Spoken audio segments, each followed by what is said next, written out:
Hello, everybody. Welcome. Not sure what's up with my camera there. Welcome to the stream. This is a special edition of the Reading Room. I'm Mark Reid. I'm going to be hosting, and today we're talking about the closing bakery. The Bread of Life channel is basically closing shop. Does not want to hear from atheists anymore, and there's been a few clarifying statements about that. So I want to go through first off. If you don't know what's happened. Just 1 second. This camera is annoying me. I do apologize. Just 1 sec. So the whole point is that Bread of Life used to, or at least until recently, did sort of interviews with all kinds of people, especially religious people and atheists and all kinds, which was great. And I've seen a few of them, or at least the people that I know on there. Especially people like Leo and Niddy and all of the people that I sort of like and enjoy. And recently, Rebekah had a break that sort of culminated in when she started up again. Oh, that's better. When she started up again, she sort of said that she's not interested in engaging in atheists. And I wanted to have a conversation about that. It prompts a few questions. Not just just sort of what she's doing. And I don't want to make this about Rebekah and what she's doing. She is more the things that she's doing is more just indicative of a few things I have heard from different people, different expressions from sort of people around about atheists and engagement and sort of the way that they view us and we view them. So I want to make it a conversation about how we're engaging. Is it right the way we're engaging? How are they engaging? Is it right the way they're engaging? And to use us and them, I feel like we're splitting it up a bit. And I do want this to be an open room. I would love to get some theist input on this, sort of not just have atheists. Now, I did invite Rebekah. She said she was busy, so she couldn't make it, which is a shame. But admittedly, I did this very last notice, so I cannot blame her for that. This was really sort of this had bugged me for a little bit, and I wasn't sure why it was bugging me. I wasn't even sure if it should be bugging me because it's not like I was a regular on Rebekah's channel or anything like that. But it was bugging me. So yeah, I invited her, of course. I'm not going to have a conversation where I don't invite the person to give their side of the story or engage in some way. I have been trying to engage with Rebekah over a long period of time, actually.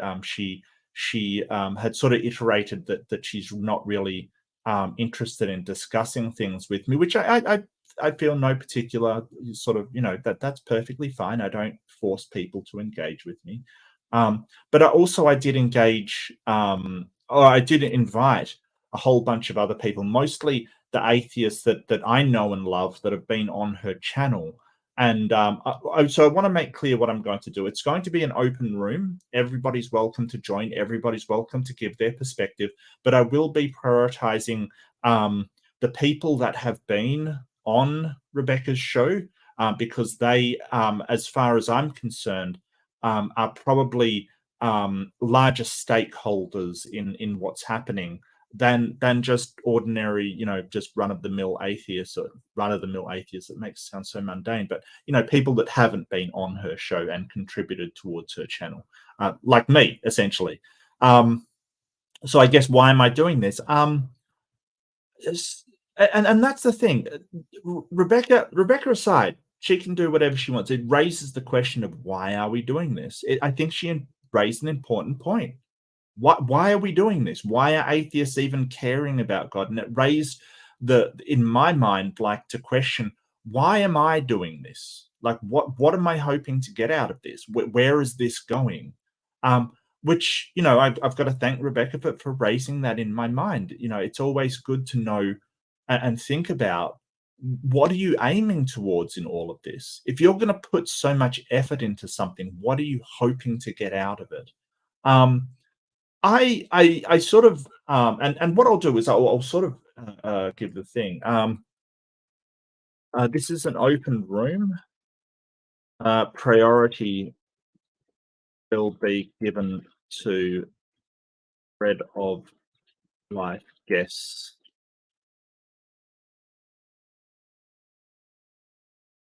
Okay, and I'll just paste that in again. So just understand everybody is welcome.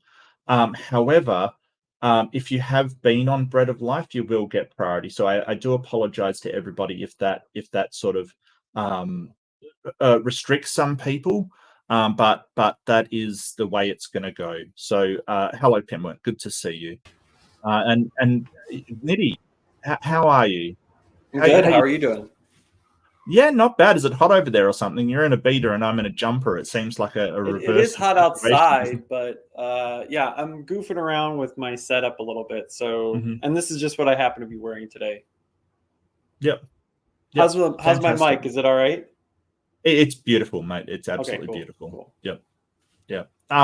Yeah. So today we're talking about, and so I was going to go into the background, and maybe you can help me, Nitty, sort of explaining what's happened and any insights you may have on it, and how we can communicate in a way that perhaps will avoid this in the future, or is this so the question is, does Rebekah have a right to do this? Or, I mean, when I say Rebekah, I mean anybody that is running a YouTube community-focused channel, right, that is engaging with YouTube communities in general, right? Mm-hmm.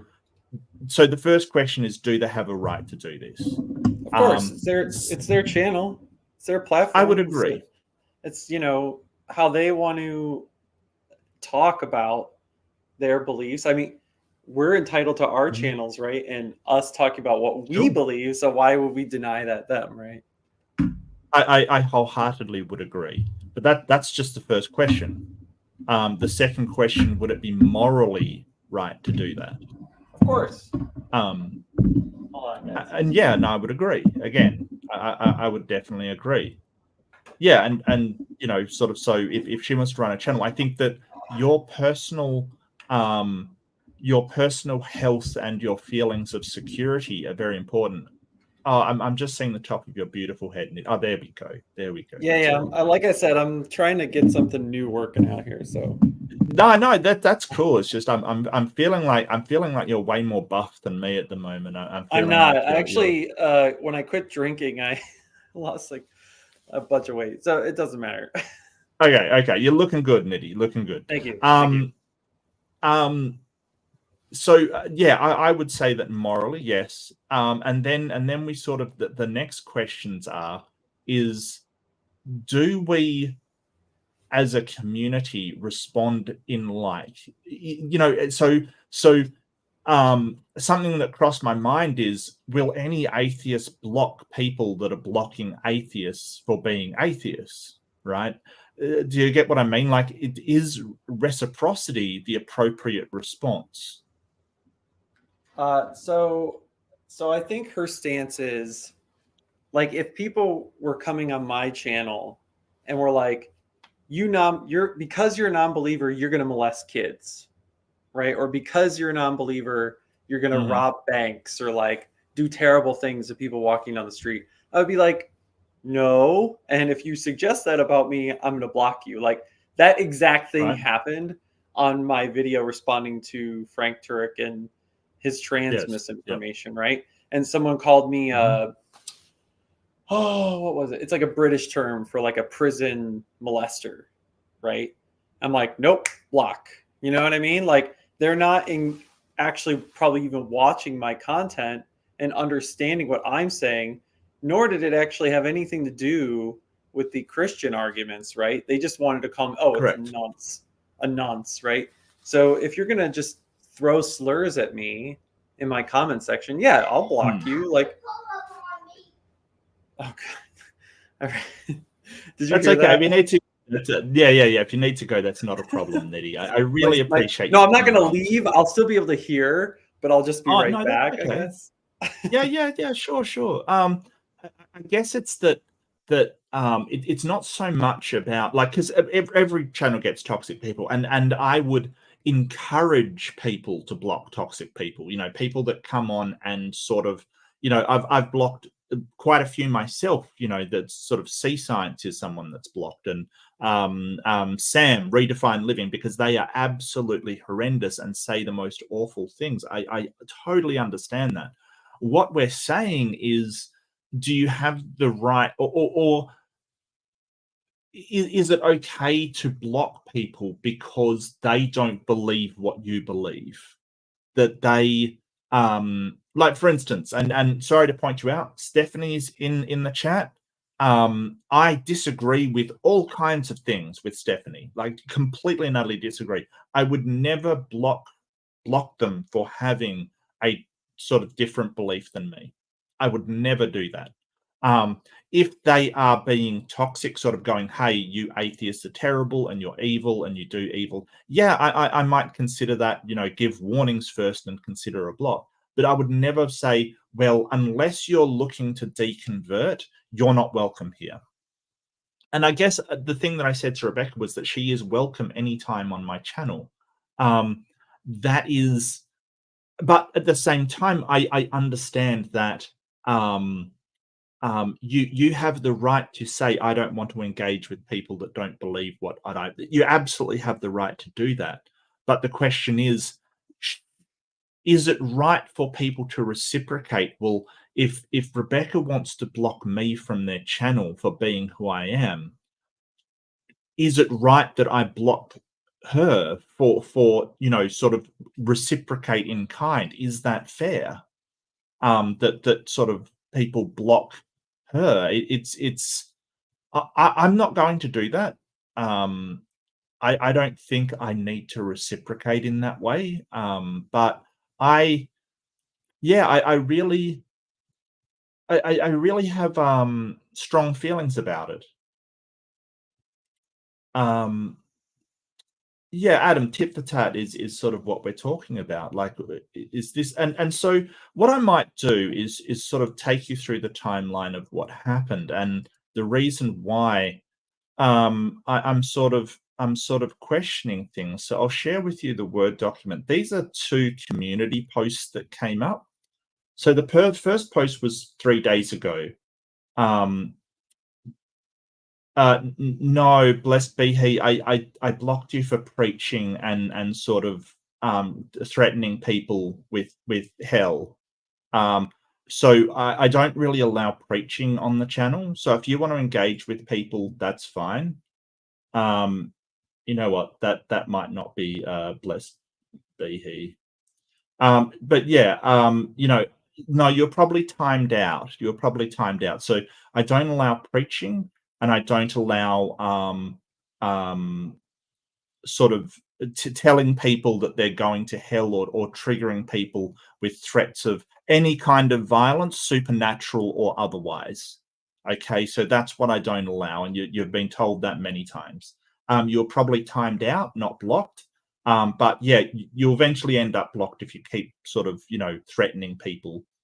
No.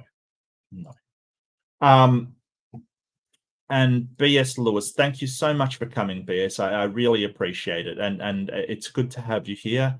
And you're sort of a central part of this, as I understand it. So I'm so glad that you came to give your opinion. Thanks for having me. I'll just quickly go through this. So over the 3 days ago, this is sort of taken from the community page of Rebekah's. I just sort of grabbed them and sort of before I did this stream. So for the past few years, I've welcomed atheists on my channel and spent a lot of time listening to their perspectives and responding to their questions and objections. That time is over. Even though there are a lot of you that I really care about, I don't want to waste time talking about God with people who do not want to seek him. Even if I like you personally, if I know you are an atheist, I'm going to immediately block you. The only exception I'm making to this is for Gur, because he is the only atheist who has said, that's a good answer, when I have responded to his questions, which shows me that he is still willing to be honest. There may be other people who get exceptions if I believe they are honest in their pursuit of God. But in general, if you are calling yourself an atheist, you have already decided where you stand with God. If you have an honest desire to know God, I recommend taking a less hostile stance to your creator and call yourself agnostic. Now, excuse me, that was the first one. 2 days ago, so a day later, it's sort of, and I did respond to that, sort of saying, I fear that it will turn into an echo chamber. And that's not to say I said, it will become an echo chamber. I didn't make that claim. I just sort of said, I fear that you're only going to have people around you who agree with you, which is sort of, the exact definition of an echo chamber. So 2 days ago, it was, wow, what a day. Lots of accusations about my last stream and post. Let me clarify, there are plenty of atheists in my life who I love. I respect their perspectives on many topics. If you're an atheist and you're my friend, I hope you will still be my friend, but I do not welcome the atheist perspective on my Christian channel anymore. For the last 2 years, I welcomed the atheists and allowed their perspectives to dominate my channel. I was happy with that for a while because I thought I could help atheists experience the love of God and also have a place to vent about their negative experiences with God and Christianity. I want to respond to questions and objections about the Christian faith and give atheists reasons to believe. I listened to people and responded sincerely. Some atheists were kind and respectful, many were abusive, blasphemous, and delighted in mocking and ridiculing Christians. Even some people who had a sweet demeanor when I spoke to them personally turned into vicious monsters in the chat. I tolerated that for quite a long time and completely lost my Christian audience, except for a few brave souls like Jamie Russell, Peter from Paleologos, Peter W., and a few more. Atheists raised the same objections again and again for many months and were never satisfied with my answers. I got discouraged and I considered stopping conversation with atheists. But the Lord gave me a dream where he made it clear I should continue. So I spent another year in conversation with atheists and I enjoyed it. I truly loved atheists on my channel, even the most toxic ones, but it grew tiresome again, and last September the Lord gave me a clear sign that I should stop. I left my channel for 3 months, hoping that I could walk away from the atheists without causing anyone to feel rejected. When I came back, I did a few streams with atheists who I had made prior offers to come on my channel, but I fully intended to change the direction of my channel. I had hoped I could change direction without hurting anyone. When I saw that my channel was still 90% atheists after months of making Christian-focused videos, I decided to block the most toxic atheists, try and clean up the channel's environment. But it really wasn't enough. My channel still hasn't been a safe place for Christians or anyone honestly seeking God.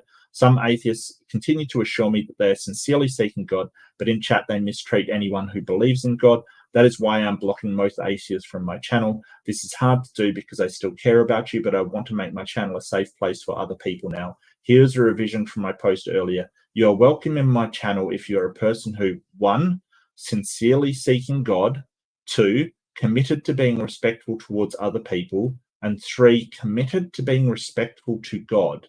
I'm happy to welcome any person that fits that description. If I had previously blocked you, I'd be happy to unblock you. Thanks for taking the time to read this. And welcome to Leo. A good place to come in, Leo. So I've just gone through the community chats. So that's the community chats that Rebekah sort of shared and what she was going through. So a change of direction to say, hey, I'm catering to Christians now. But how do we feel about this? How do you guys feel about this, having sort of contributed to that channel in the past?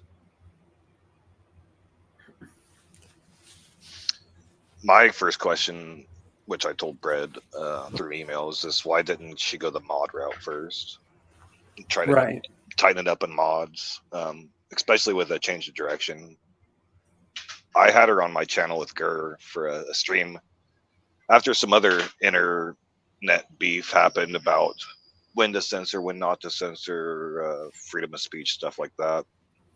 And we were just kind of talking about guidelines for free speech versus mod and cancel culture and stuff as regards to channel creators. But at the time, I think we had that.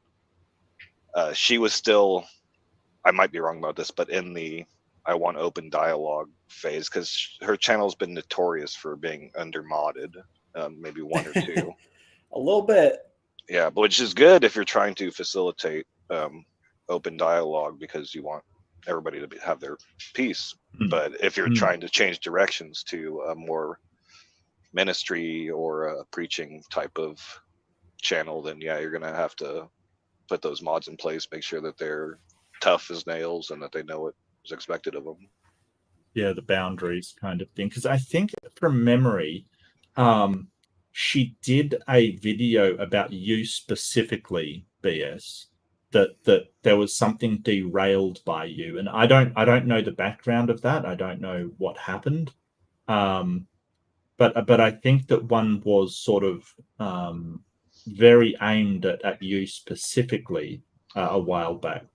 Yeah, we joke around a lot. I don't take it seriously as derailed. Okay. Because she had an open room and nobody was jumping in. Then another atheist jumped in, and she looked like they weren't doing. So I jumped in as well, and then started asking silly questions that I ask, and then a couple times later, maybe one or two streams later, I jumped in for another one. Usually, I don't ever show up on her stream. I'll be in her chat. I'm a loyal chat supporter, but I haven't been often a panelist.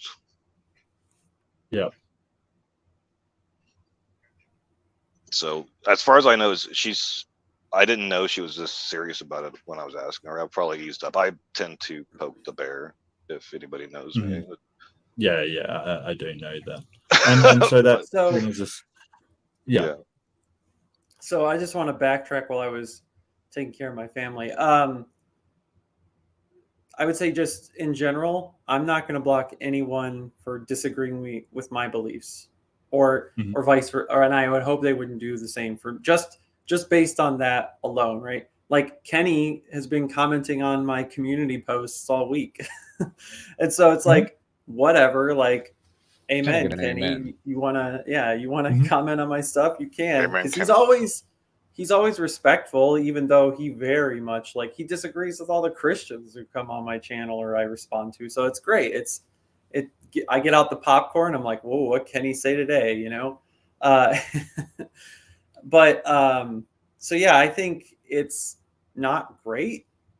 It's not showing like a humility or like a benefit of the doubt kind of perspective. If you just know what someone believes and you're like, if someone's like, I'm Christ Jedi or something is their like YouTube handle.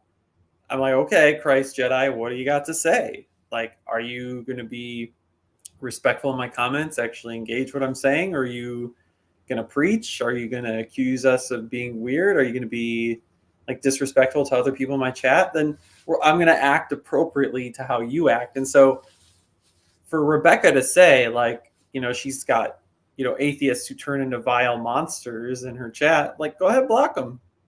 It's your space. You don't have to tolerate that shit. Like, cool. Get some mods. Get some atheist mods, right? We're like, what the hell? Like, what's wrong with you guys? Like, behave, everybody.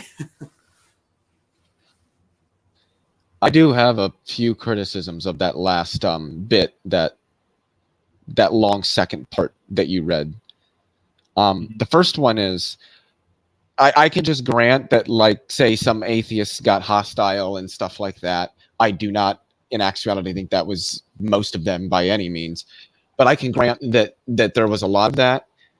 It seems to me that what she's doing is not taking any action to rein in her own channel and then complaining that her channel isn't the way that she wants it to be. And that just... it just seems kind of spineless, I guess. Like, you're going to let a problem run rampant when you literally have the power to stop it, that you won't enforce, and then complain about the problem that's continuing. So that's much like God. I think she kind of did handle it, though, right? I mean, yeah, this is her way of handling it, I guess. The second one was that I don't think that the vast majority of atheists that frequented her channel were really vitriolic. I think there were a couple, usually in the side chat, but a lot of the atheists that frequented her channel were people like Digital Gnosis, Nathan, Pine Creek, Danny, myself, Jason Torn, Mark. I think I saw there a couple times. Nitty was there. Apperson was there. I mean, these were not like vitriolic people, and these were the people that were here consistently. And the third one is the framing of how this played out, because I personally think that what happened was she opened a space up, wanted genuine atheists to come in and talk with her about atheism, about religion, Christianity, those kinds of things. And that's exactly what happened. She got people like Digital Gnosis. She got people like Pine Creek, like Danny. Detroyer went on there. She got people like Jason Torn, myself, people who are informed scientifically, informed philosophically, and who have very strong arguments against the existence of God, particularly the Christian God. And I think that she got presented with a lot of positions and a lot of points that I would question whether she entirely had responses to. And I think that this complete shutdown of atheism on her channel is at least partly a response, or is a result of that, I guess is what I'm trying to say there. Because I didn't really see from those who frequented her channel anything but like meaningfully engaging and offering objections and giving arguments. And I remember, I doubt she'd admit it now, but she used to say that Lance Bush convinced her to become a moral anti-realist. Now, whether she ever actually did or whether she still is, I don't know. But I do think that factors into this a little bit, that there was some sort of, she got a little overwhelmed with how many atheists were willing to come on and the strength of the arguments that they were bringing. I genuinely, and I understand that this is a bit of speculation, and I apologize, Mark, if you're not really about that on your channel, but I genuinely think that did play a part in it, and I also think it's kind of obvious that it did, but that's just me. Well, I think everyone's opinion is valid. Like, I'm not suggesting that an opinion is speaking an absolute truth or some kind of truth about reality, but I think that everybody's opinion is valid. To a certain degree, but that brings up the question: and I want to pose this, and this is sort of the most important question I had in my head. Are we atheists too pushy? I don't think so. I am. I think that we're eager to have these discussions. We want to learn why people believe these things. And I think what happens, and I hate to say this because it is almost a form of speculation, but I think a lot of theists get overwhelmed, not because they're being pushed and pushed and pushed and pushed, but because they're finding out when they come on the internet and onto YouTube, into Clubhouse, into Discord, that there are a lot of atheists out there who are eager to have these discussions. And when they do come to have these discussions, many of them, particularly the ones that frequented Rebekah's channel, were well equipped to have these discussions. And then I think that's where the sense of overwhelming and even a little bit of a sense of intimidation tends to come from. And then that's when they start to back away from the discussions. Well, I have been told I'm intimidating, and I don't understand it. I've been told this point. Just look at you, Mark. I don't think you are, but I can understand it. I can understand why people believe that, though, because you're very good at debate and discussion. Like, I'm not at all surprised people think that. Yeah, well, it surprised me. It surprised me because I don't think of myself like that. I worry that. Because yes, atheism is growing, but these people are they are a part of our society, and they're an integral part of our society. It reminds me of when, and what I want to bring up is, do theists have a fear of what atheists will do if we're ever in control? Right? If ever the country, our country's turned secular. Do they have a fear, whether that is warranted or not, of the atheist sort of revenge on everything that the theists have done? Much like in South Africa, when apartheid ended and Nelson Mandela was voted in as president, that a lot of the white people there had a fear of the repercussions or the retributions, I should say, of what they would do when they got into power. And I'm wondering, is that a problem? Well, that's what the Bible predicts, Mark. Like, no, I'm not trying to be. No, I'm not trying to be like facetious. No, I get you. Yeah. In 2 Timothy, it says like people will be following after false teachers. The love of the world will grow cold. People just want to hear what they like, and they're going to be haters of their parents and indulgent and wicked, whatever. And so for the Christian to see less Christians, whatever the hell that means, for them to see their influence dwindling. It's just more proof that the Bible is right, that we should all be scared, that Jesus is coming. Nitty got raptured. Nitty got raptured. I do want to also, I mean, I've got some stuff coming up where I really want to sort of investigate this culture of fear that I see in the Christian spheres, where they're made afraid of this end of the world that I personally don't see coming. Like a lot of, if you really dive into the claims about the end of the world, a lot of them are based upon bad science, completely just infactual information sort of thing, just complete blatant lies. And they sort of say, hey, this shows the end of the world, and it doesn't at all. So how do you get around that? How do you sort of say actually becoming secular, not atheist, not preventing people from having religion, but rather becoming secular where all religions are accepted is a good thing? How do you actually convey that to someone that thinks that is a sign of the end of the world? You have to get them off their dependence from the Bible. I think that's the only way. Yeah, because it's not just that one prophecy. It's like the Old Testament narratives are kind of also a reinforcement of the same thing. It's like, if we even tolerate like the worship of other gods, like God hates that too. Like, so everything, if they're entrenched in, like, it's one thing if we're trying to engage the people who are like, yeah, I call myself a Christian, but I'm not really sure why I believe this. So I want to listen to this voice and that voice, right? Yeah. I want to listen to the Rebekahs and I want to listen to the Marks. I just want to take something in. I want to just hear what my options are.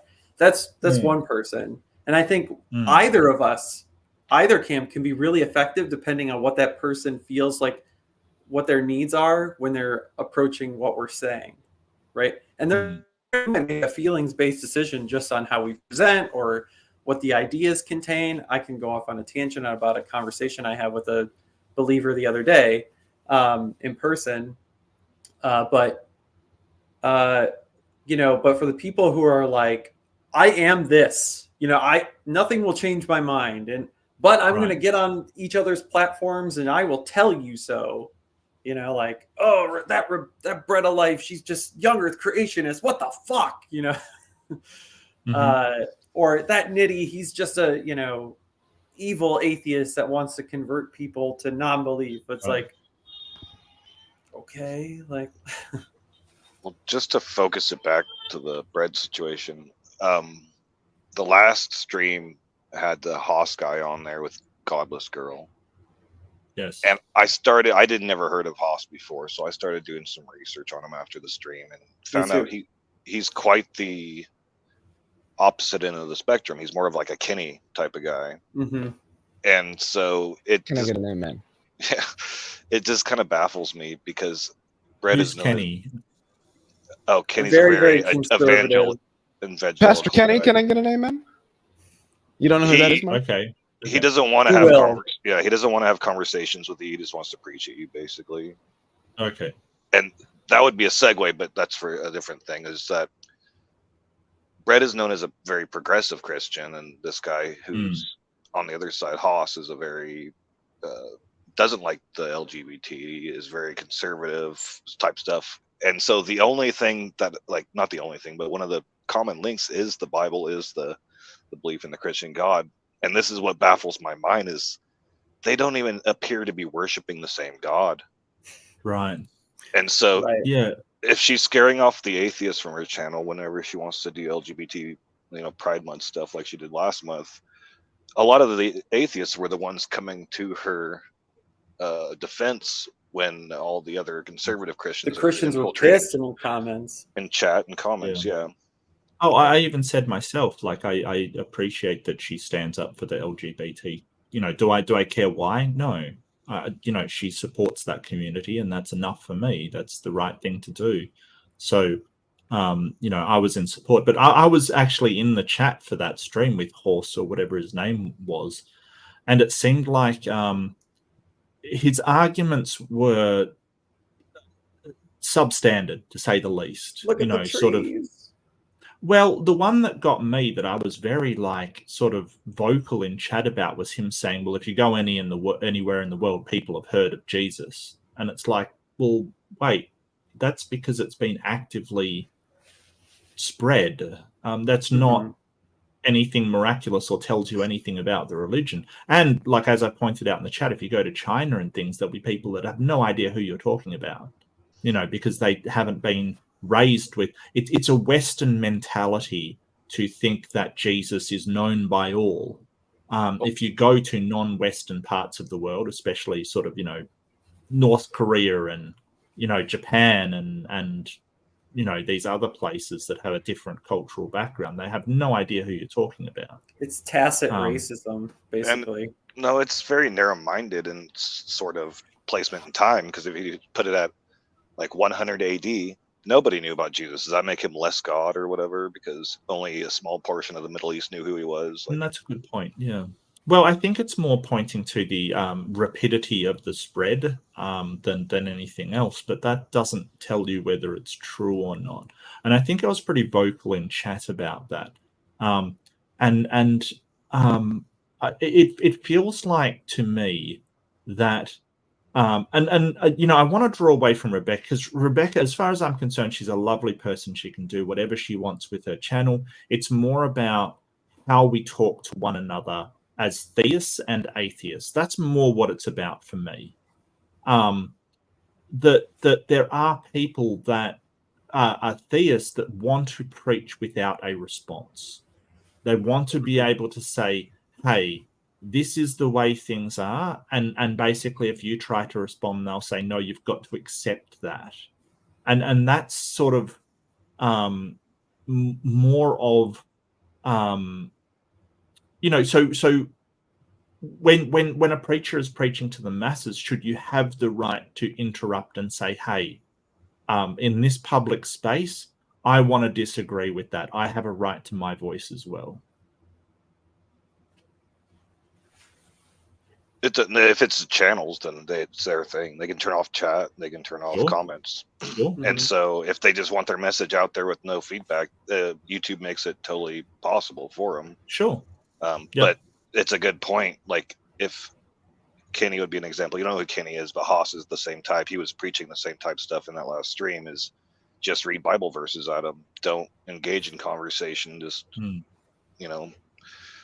and then so that is when conversation turns into preaching, and preaching is only a one-way thing. Correct. Yeah.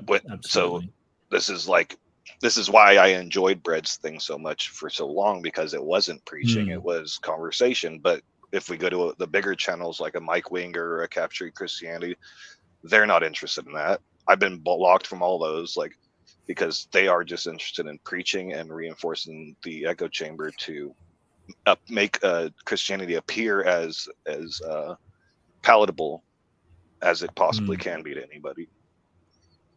Yep. And I guess that's what I fear from Bread's channel, that it'll just turn into another sort of, that's what, maybe that's what she wants. Maybe it is. Maybe preaching, it's sort of literally preaching to the choir, right? I don't know how else to describe it, but she used to sing on her channel. Oh, really? Mm-hmm. Sing gospel music and stuff. Gospel music. Okay. All right. Cool. I just do you think that having atheists on has helped grow her channel, or do you think that's been a detriment? Pine Creek did that. It was when she got involved with Pine Creek, everybody's just yeah, let's check it out, because it was she's a very rare Christian in general. And so seeing a rare Christian, if you're doing this all the time, it's wow, she's into this and into that. One of the greatest specimens in the world, mate. Yeah. And so I choose Bread. We all want to go pick her brain and stuff, but so I don't know. It doesn't matter, because if she has a full atheist audience, what is that really going to produce in terms of what she's actually looking for anyway? So sure, right? Yeah, it may not be the sort of what she wants is important. Absolutely. So one of the things I wanted to point out, and so this whole idea of people aren't accepting my objections. I feel like sometimes there's atheists who like come onto Discord, for instance, and they automatically expect to deconvert people like Matt Delahunty left, right, and center kind of thing. And I've also heard from P-Town, for instance, that he's sort of like, well, you know, I'm getting sick of saying the same things and you have the same objections kind of thing. I felt like he was expecting to convert, you know, to just come on with Jesus and just convert all of these people. Is that possibly what Bread's going through? This whole idea of, hey, I was going to come on, I was going to bring all these people to Jesus, and instead she's got a whole bunch of people with sort of, you know, arguments, sort of saying, hey, but that doesn't work in this situation. Is it that sort of cognitive dissonance over what's built up in the mind of the expectations to what's actually happening? Is there any chance that is the case? She had kind of admitted that in a way, not directly, like, oh man, I expected when I started my channel that God would do X, Y, Z, but she said something. I think it was, I don't know if I think it was, I was on my bike listening to the echo chamber video, the first one. Yes. Yeah. And she said something like, you know, I had my ideas for this channel. No, she said, this channel hasn't been effective in the way I wanted it to be. So it's not quite what you're saying, but she's looking back on her experience doing the channel and she's not seeing fruit from it.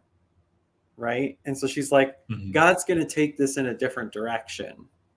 So it's like, maybe, like you said, there was some like, you know, God hope, holy hope, you know, like, ooh, if I do this thing, hopefully it'll have this great impact on the world, right? These people will hear what God has to say. They'll see their creator through me, and I'll see this spiritual fruit. And it's my way to, you know, make an impact in the world for Jesus. Yeah. And when that's not happening, you've got a few options. One, you could be like, maybe I need to rethink this Jesus thing. Two, you could be like, oh, maybe I was wrong about what God wanted, so I'll do something else.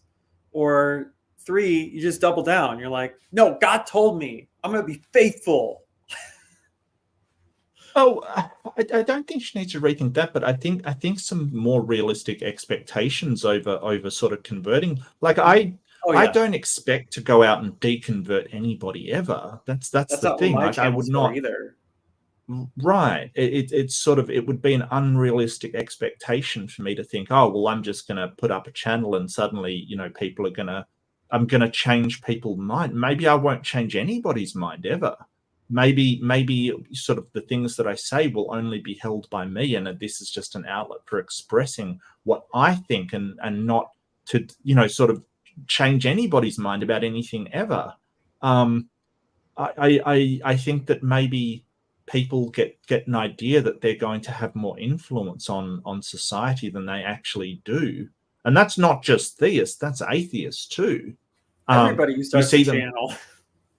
Right. You start an atheist channel when you think you're going to be, you know, taking down theists and convincing them that God is not real and stuff like that. I think you've got a wrong expectation of why you're doing it. I think that, you know, you should do it for some other reason than convincing people of something. And that brings up the question of, why are we doing what we're doing on YouTube? I think that's really prevalent in two people, and that's Otangelo and John Maddox, LPP. Notice how I haven't seen LPP in over a year. And I think when I first got a girl and left, as far as I can understand it. Oh. He sort of, you know. I think part of it was that, good luck, like what you said, Mark, that's possible and probable. That what was going on was that they came onto YouTube expecting like to just beat down a bunch of people and just, you know, oh, I'm gonna grow so fast, I'm gonna beat all these people and everybody's gonna love me, and that's just not at all what happened. And so they got bored with it and are no longer a part of this. I don't think Rebekah's like that, but I think No, not Rebekah. Yeah, Otangelo and stuff. Yeah, perhaps. I think. I mean, Otangelo really thinks that his arguments are so amazing that that it should convince anybody. You know, sort of. They're so ironclad, and I think that's unrealistic with considering the arguments he actually has. But the main one I would point to is P-Town. I mean, he came on with well, an eclipse is about the same size as the sun argument, and he thought it was just ironclad should convince people. Oh my god! Or his recent prophecy stuff. Look, I know you laugh, but sort of like, because I was one of the first people that sort of interviewed him and talked to him. And the change, look, I know people hassle him. I get that. I like the guy. I think his arguments are terrible, but I like P-Town. I think he's a good person, just, you know, with bad arguments. That's all. That he kind of, the change I saw in him from people, like from when he first got on there and he was really eager to, well, people aren't accepting what I'm saying. Even other theists are sort of saying, hey, your argument doesn't really convince us. Because it's a bad argument. To sort of then saying, well, people keep objecting, kind of thing, and saying the same objections. Yes, they do, P-Town. Yes, they do. And that's not really the fault of the people. But I think he thought in his head that he was going to get these sort of series of small arguments and just, you know, like people were just going to be converting in droves over to him. And well, I think one of the things I keep hearing is from Rebekah, P-Town, and maybe, you know, the frustration on our side, right? I keep telling you this, right? Yes. You keep telling me that. Neither of us are changing. So there's I think a couple of options here. One is that one or both of us aren't really listening to each other, or like we see what the other person is saying and we're just refusing to accept it on bad reasons, not the reasons that most people would use, or like anything based on evidence. It's just like, I can't accept that, so I'm just going to repeat that I don't agree, or that that's not what the evidence says, or just go into like keep up the denial. Like to me, like if I was having a conversation with my wife and she's like, no, we don't need this. I'm like, we do need this. Here's my reasons. She's like, we don't need this. Here's my reasons. And then we just go, oh, we're tired. Let's go to bed. Next day, we do the same thing. And it's like, one of us, we're both clearly unwilling to change, but that's because we're either in denial or we just don't want to look at each other's evidence, right? And so we should check ourselves and make sure, like, am I really listening to what this person is saying? What supports their claim? Is this argument actually good? Do I need to go back and read something again? Or or is the person I'm trying to talk to about this just not listening and I should stop? Like, and change the subject, right? Or just get to know them some more. Yeah. Just sort of, you know, go to the stuff that you can agree on, you know, just sort of. Exactly, yeah. Agree to disagree is basically what you're saying, Nitty. That's sort of one of the options. Because you got to if you're going to like value that person rather than just try to pull them to your side or whatever, then just start getting to know them. Be like, all right, yeah, you know what? We're not making any progress with this. Let's shelve it. Let's make it less of a big deal right now. How was your weekend?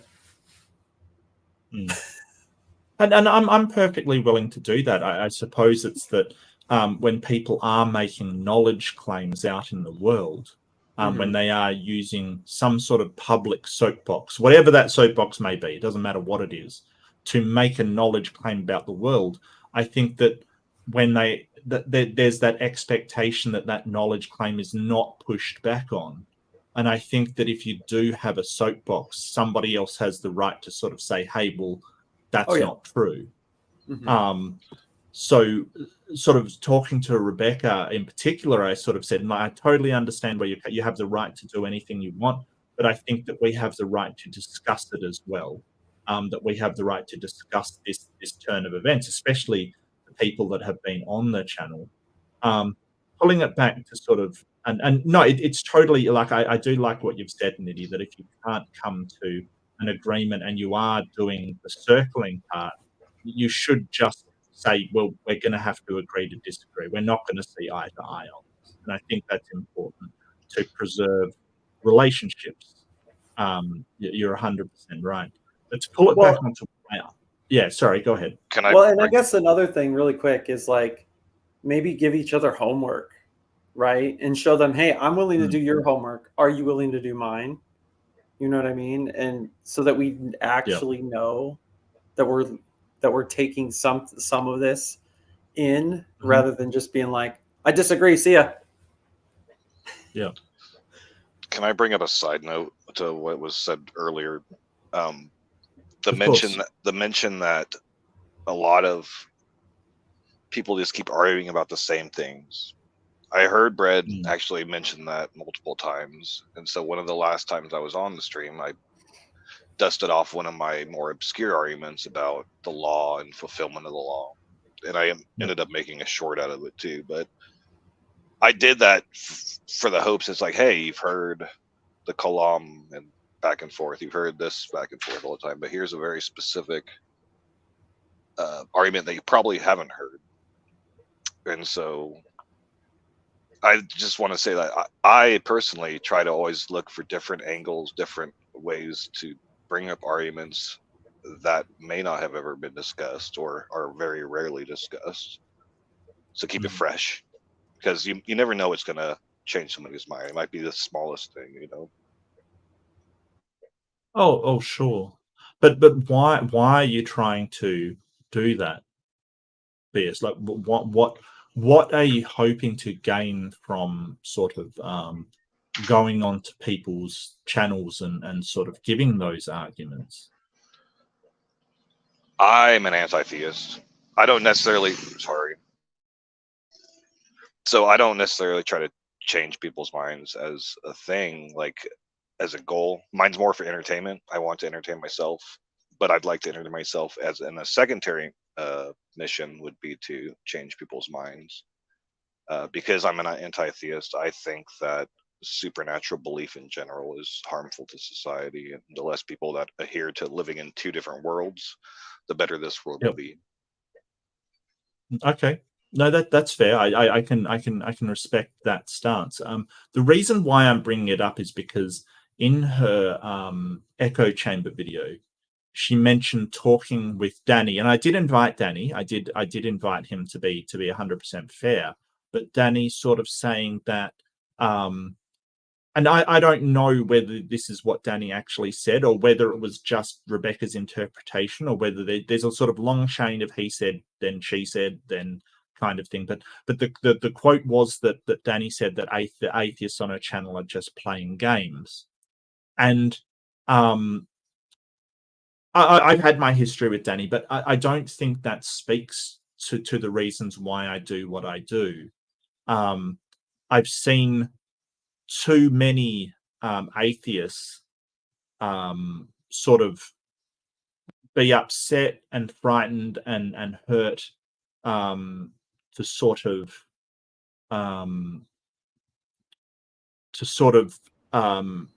just say, well, it's okay what happens to them. I think that religion does harm. Not all religions, not all people in religions, just religion in general does do harm, and I want to point that out and combat it where I can. So I don't see it as a game. I think that, you know, talking with Nidhi, for instance, like sort of your sort of, you know, story about being a part of this horrendous cult and then, you know, fighting your way out, it touched me. It like to say, well, I'm just sort of speaking out against that because I want to show theists are bad as part of this game. I cannot agree with that. I can't. You know, it's too important for me to consider like that. And so yeah, to me it's not a game. Yeah. Like, on the one hand, there are times where I'm waiting for Rebekah to say something I kind of agree with. And when I stumbled into well, it depends on what Danny means about when and how atheists were playing games. If he's referring to the chat, well, maybe there were some, bad actors that are like, absolutely. Yeah. No, I have no doubt there's some. Don't get me wrong. I'm not saying that all atheists have the best of intentions. I can only talk to my own, really. And I would be guilty of that because I just like making jokes and making people laugh. And sometimes people. That's different. I think what Danny's saying is like a game to win against the theists, not just to make them chuckle about what they believe. Because I agree with Pine Creek as well. He's stated this before. I think humor is one of the biggest tools for disarming people's firmly held beliefs that you can possibly have. If you can get people to laugh at their own fervently held ideas and see them as slightly ridiculous, then you have opened the door to change their mind on it. Be it in a chat or one of my weird ass satirical videos, like I think that is a very prominent tool that I try to implement as much as I possibly can. So the whole idea of if something has strategy, right? So if we employ a strategy, is that a game? And I would say no.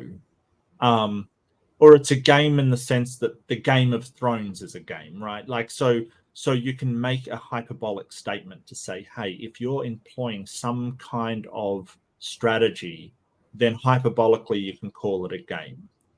But I don't think it is in the way that Brad described it. Now, I don't know if Danny's described it like that or whether, like I said, it's just a mistranslation going through a couple of people.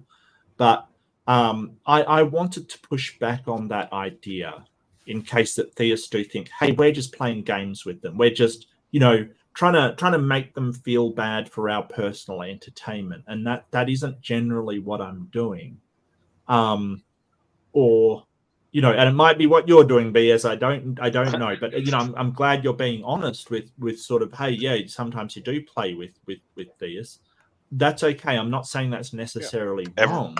Having multiple types of atheists isn't a bad thing. Sirsic is as much necessary as Danny is. Right.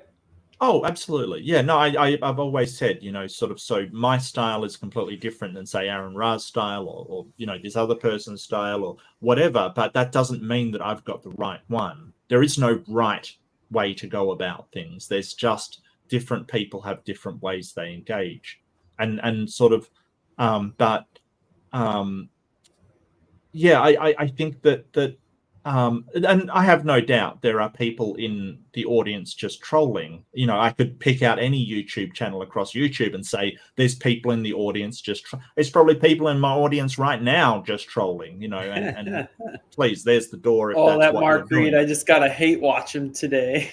Right. Well, or they're just saying, hey, I'm just going to throw a load of things in there to get an argument because some reason, that's what I feel like doing today. Okay, cool. Like, don't get me wrong. If they're toxic and trolling, I have no problems with banning them.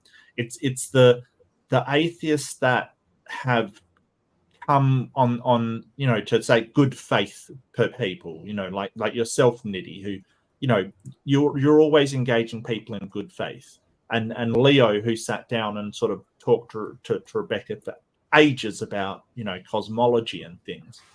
People that have put in their time to sort of engage with Rebekah. I don't know how it makes you feel to sort of say, and this is what concerned me, that if I had put in a substantial amount of time, I would feel bad if that happened to me. So I guess maybe I'm using too much empathy. Always, Big Bad Mama, always. And I do have to watch your video as well, your last one. I do apologize.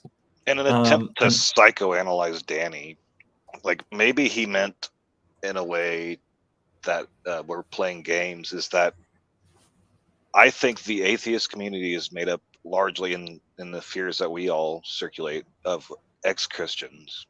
A lot of us already know the Bible. I know, Mark, you're a unicorn here, but Yeah. A lot of us already know the Bible. We know the arguments. We've seen both sides of the arguments. We believe the other side of the arguments. So it's not much when it comes to the arguments that is going to convince us, because entering the atheist realm, we discovered the opposition to the arguments and found them more convincing. Armed. Yeah. Mm. As Nitty would say, algorithmic atheism. Like, we found the opposition to the arguments that we thought were just home runs, and they turn out to be a bunt. Yeah. I'm just going to add Aiden to the stream, and thank you so much, Solemn. I really appreciate it. Thank you. 5 Canadian dollars from Solemn. Well, hey, I pause. I heard that Pine Creek called transatlantic, and it's getting reviewed right now, and I really want to see what the hell happened with that. So I hate to duck out of the conversation now, but no, that's fine. That's fine. But thank you so much, Mark. You're still on that channel. I'm so glad I got to talk about this. What? Nice to meet. Oh, sorry. Go ahead. Are you still in politics, Nitty, or what? No, I'm on Jay's. Oh, okay.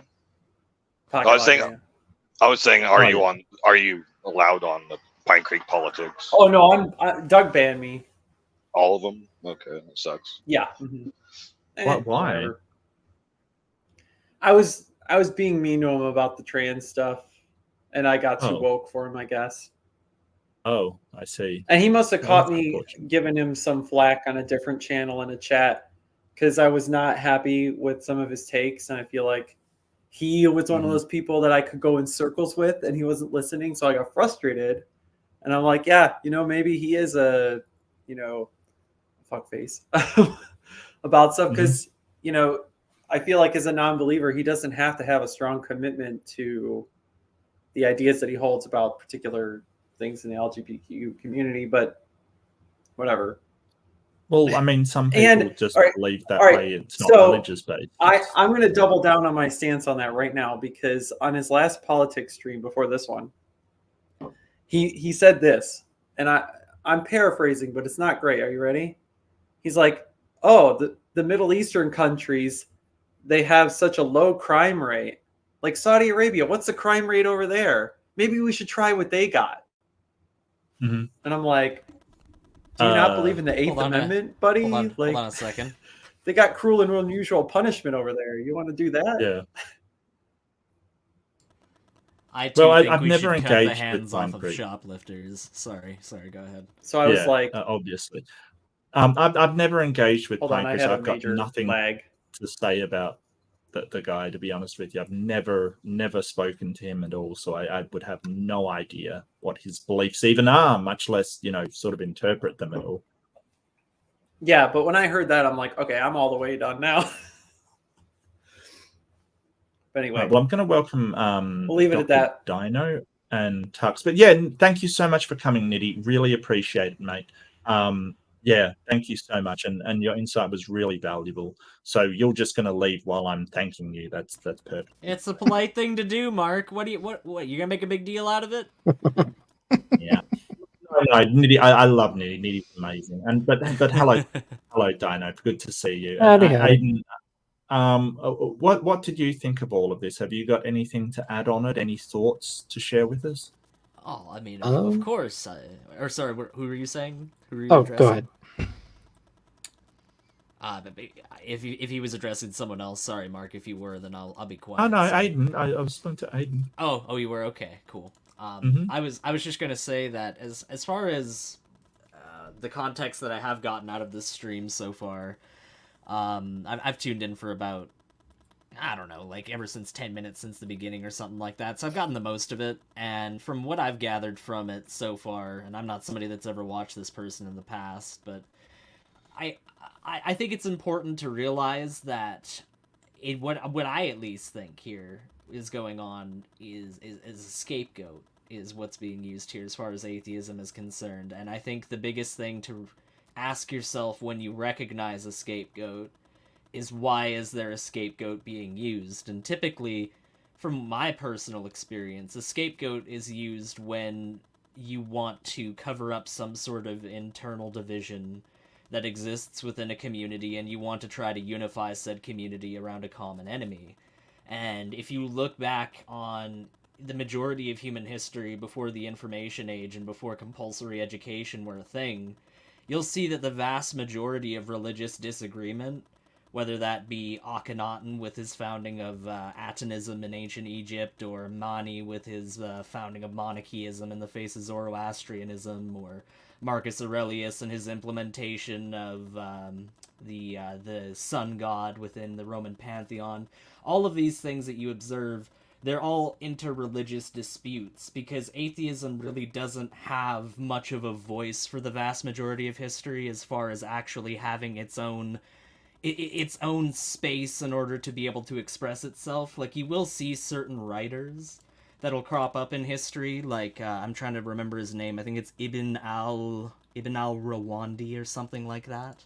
He was a 9th century writer within Andalusia. Anyways, the point I'm trying to illustrate is that interreligious conflict being the vast majority of what colors these sorts of disputes in history being in mind, I think the reason why atheism is so often used as a scapegoat in these communities is because it's a relatively it's a newcomer to the scene, relatively speaking, as far as being a mainstream position. And I think a lot of Christians aren't used to dealing with that in the face of the information age that brought about so many people to an atheistic worldview. But sorry, go ahead. So you're trying to say that they're scapegoating the atheists, and like, so I don't know that that's true. I don't think that So I think that the major problem with the divisions in Christianity, as far as sort of Bread of Life and progressive channels versus sort of these non-progressive channels, I don't think scapegoating the atheists is going to solve that problem. You know, I think it's just going to be, well, you're still not believing the right things.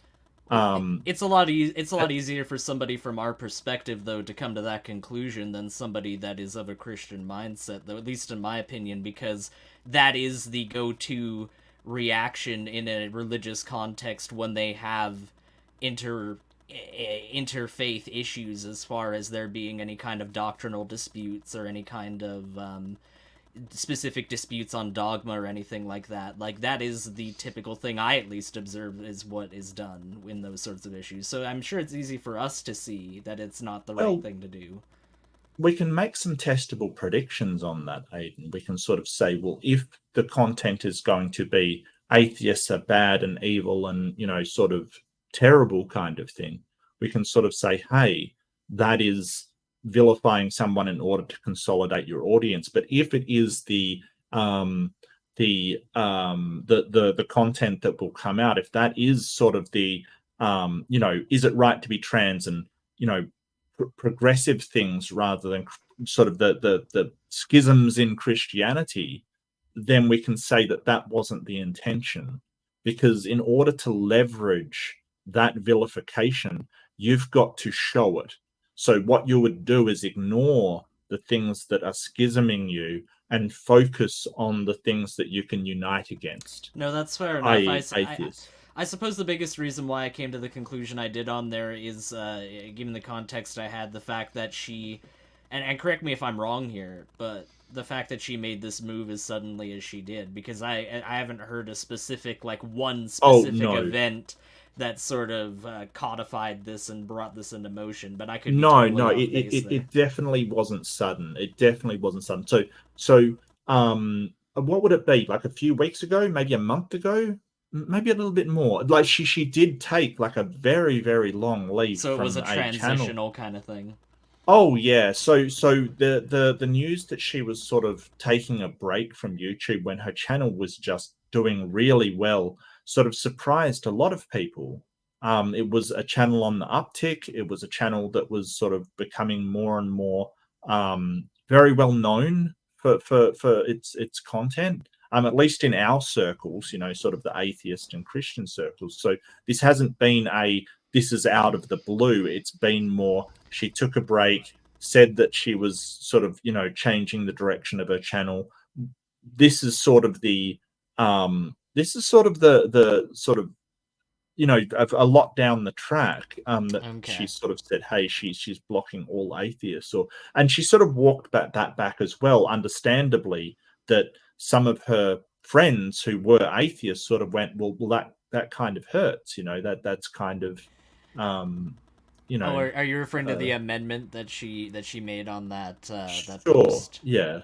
Okay. But I understand that she took a break because she was, you know, not feeling that the channel was going in the direction that she wanted it to go in. So I certainly wouldn't say that's sudden.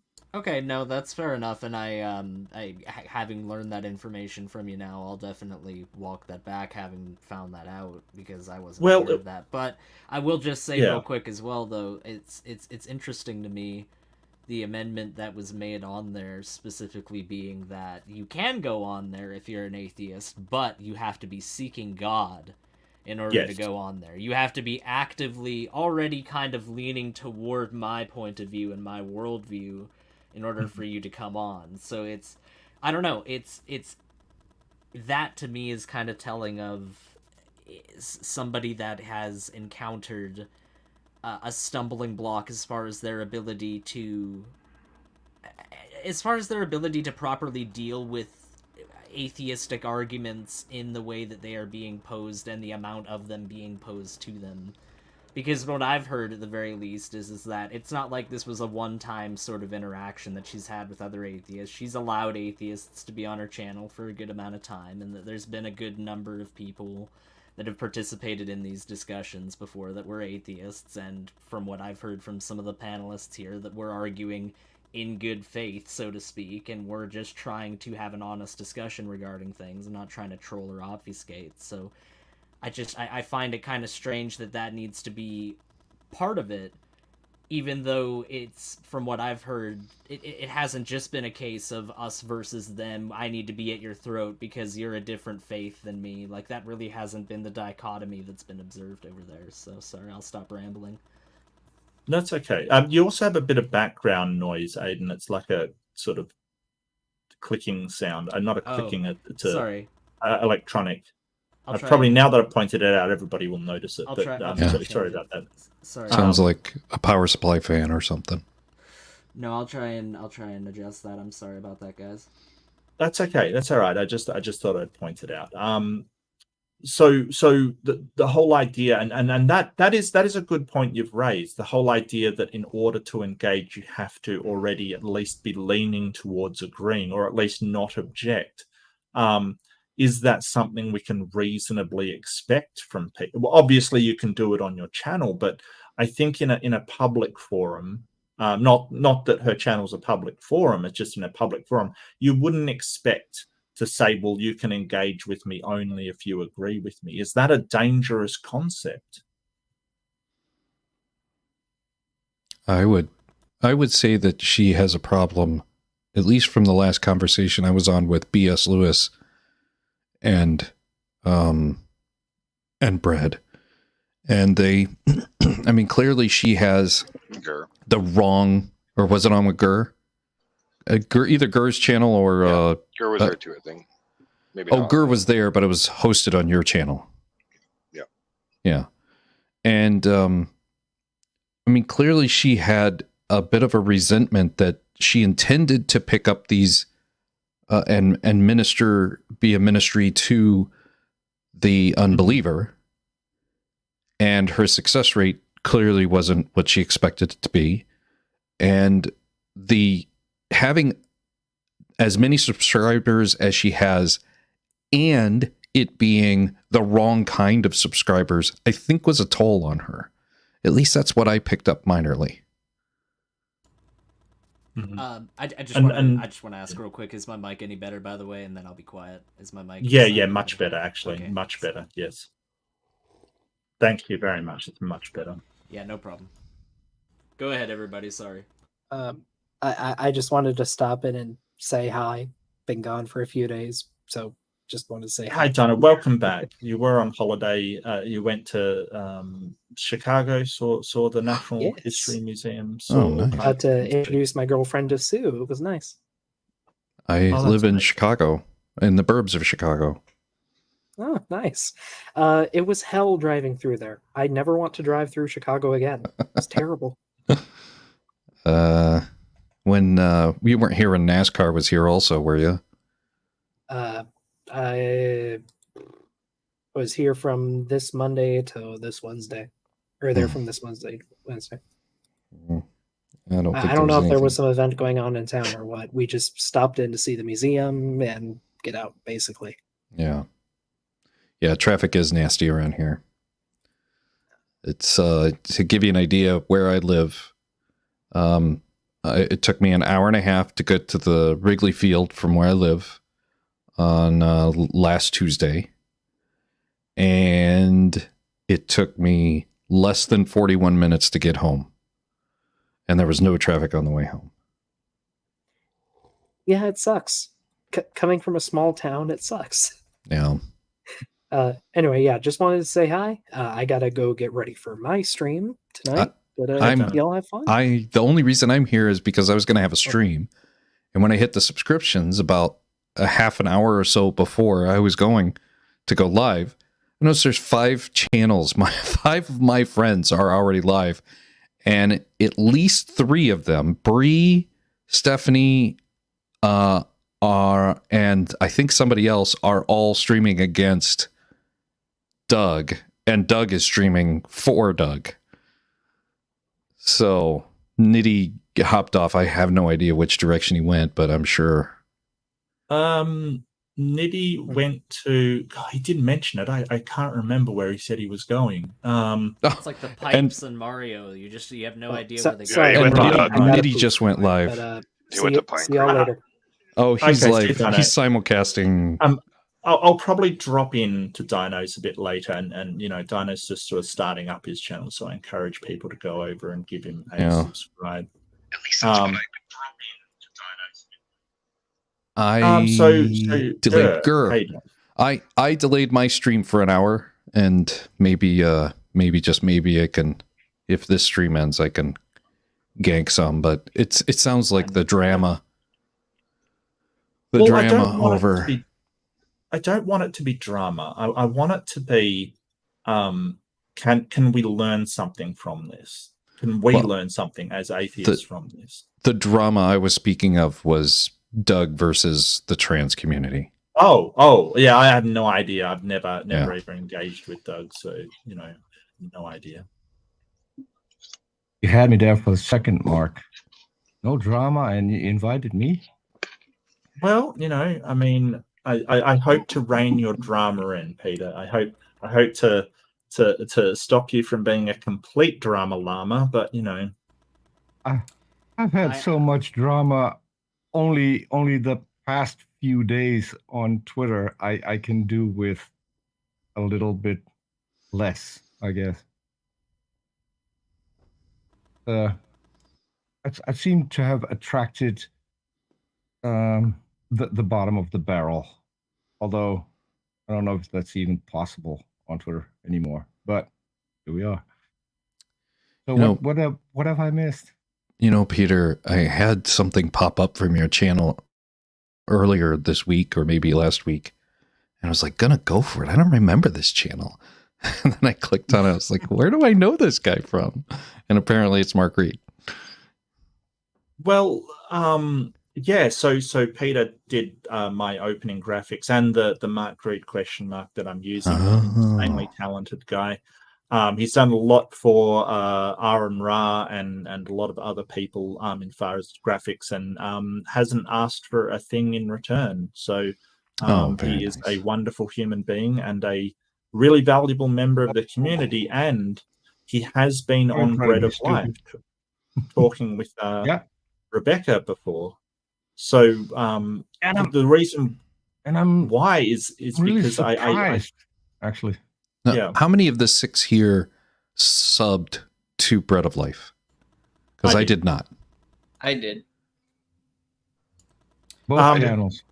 Yeah. I sort of unsubbed recently. Not telling anybody to, but I was in 2 minds about what to do, because do I want to be subbed to a channel that I'm not welcome on? Is that something that am I going to be hate watching? I don't think I can hate watch Rebekah. She's a nice person. But do I want to be subbed to somebody that I'm not welcome on their channel? If their channel, don't get me wrong, like if their channel isn't for me, that's fine. That's entirely their choice. But why would I be sub to that? I don't know. So I'm curious because I haven't watched a lot of Rebekah's latest videos, so I have no clue what happened. Can you fill me in a little? Okay. How this? So remember, she had that break. She had a rather large break of a few months, kind of thing, where she didn't do anything at all. She had a hiatus essentially. She sort of came back and did a couple more interviews, and she had one community post that said, if you're an atheist, basically, my channel has been taken over by atheists, and sort of, so I'm blocking all atheists from my channel. I made a response to that community post and said, sort of, you know, what my fears were and sort of what I thought of it. And she came up with another one saying that she copped a lot of heat for it, and then sort of should be blocking people on a case-by-case basis. Let me just grab the criteria. Essentially, she said that weird. Some atheists assure me that they're sincerely seeking God, but in the chat they mistreat anyone that believes in God. I want to make my channel a safe place for other people now. So I think it's that she doesn't feel like her channel is a safe place for theists, that they don't want to go there because atheists will essentially give them a hard time. So she says you're welcome. Hold on. I was on her channel when, and I forgot who it was. I don't know the guy. There was a Christian on, and he was just being completely obnoxious. And Rebekah stepped in and eventually kicked him from the stream because he was trying to pick a fight. He was out to make it into a dumpster fire, and I didn't want to do that. I've had respect for Rebekah for a long time because she came into atheist channels, was always cordial, never a rude word, never. We did have a kind of an issue when she came on Jackson Wheat's channel. We just talked about that a little bit earlier after the show. Other than that, I had no problem with Rebekah. I had a good time when I was on her channel, and even when this guy came in, I think she did the right thing. Would that have happened on my channel? And would anyone who I had on would have done the same thing with a Christian guest that I invited onto the channel? I would have done the exact same thing. So I don't get it. It might be peer pressure. I don't know. I know that Sal Cordova is there frequently. He's not too fond of the atheists. Well, last time I was on there, Sal said hello to me, so I think Sal can be cordial. You know, on certain issues he gets very passionate, but I don't have a problem with Sal. He's fairly okay. I only had one conversation with him with I thought I was being cordial, but I have this thing. If I ask you a question, I would love you to answer me this question and not the one you would have preferred that I would have asked. And that's what he did to me. And I held his feet to the fire, and apparently that was a no-no. Other than that, I have no idea, but I do know that when it comes to atheists, Sal is very easy with the ban hammer. But yeah, it's kind of weird. This is why I'm on the internet. I think we should have conversations. That is what gives us an idea of what the other side is doing. gives us a better understanding of each other. I don't get it. Why would she cut that off? That I don't get. Anyway, my rant. Well, if she feels like she's not in a secure place, she feels like her the channel isn't what she wanted it to be.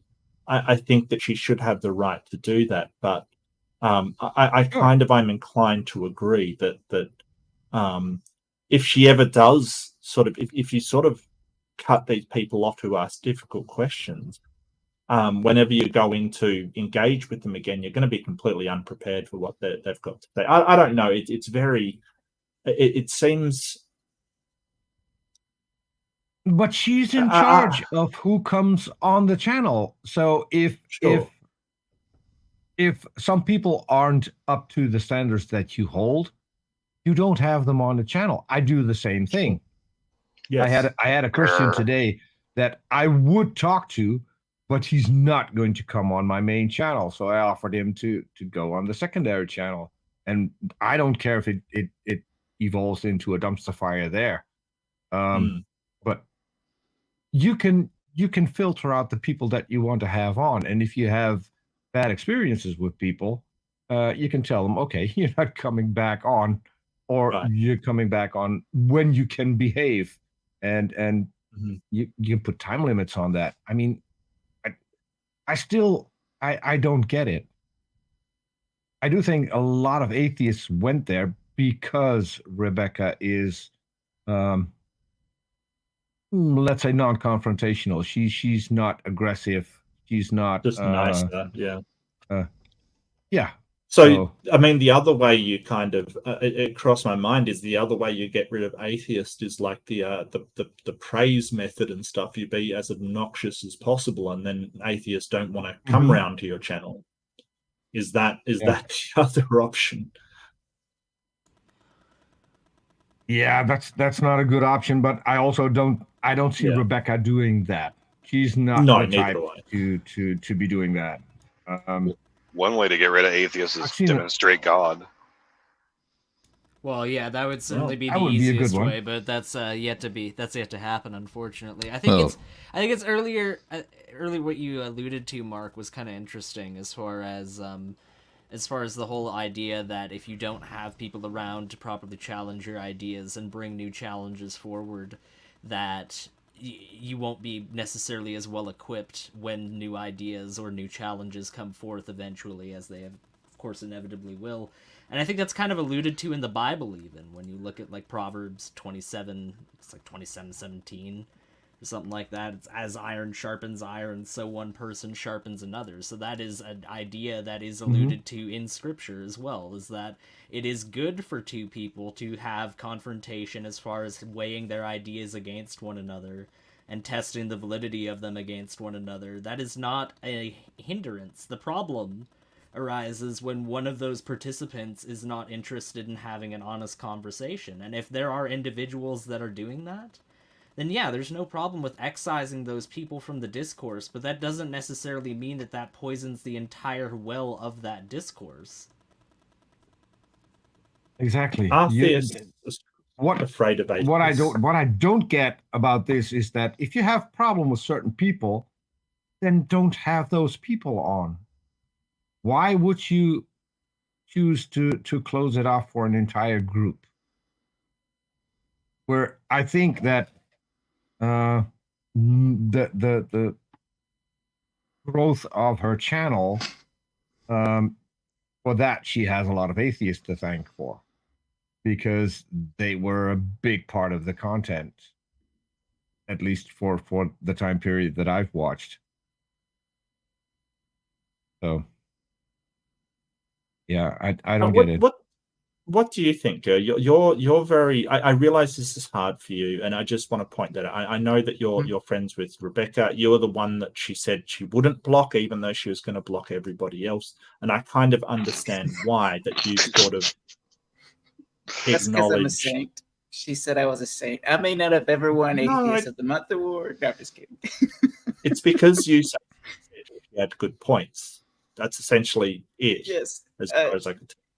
she had said the reason for not blocking me was she had answered one of my questions. I don't remember which one. I was telling this to B.S. Lewis not just a day or two ago, that I wish I could remember which one it was.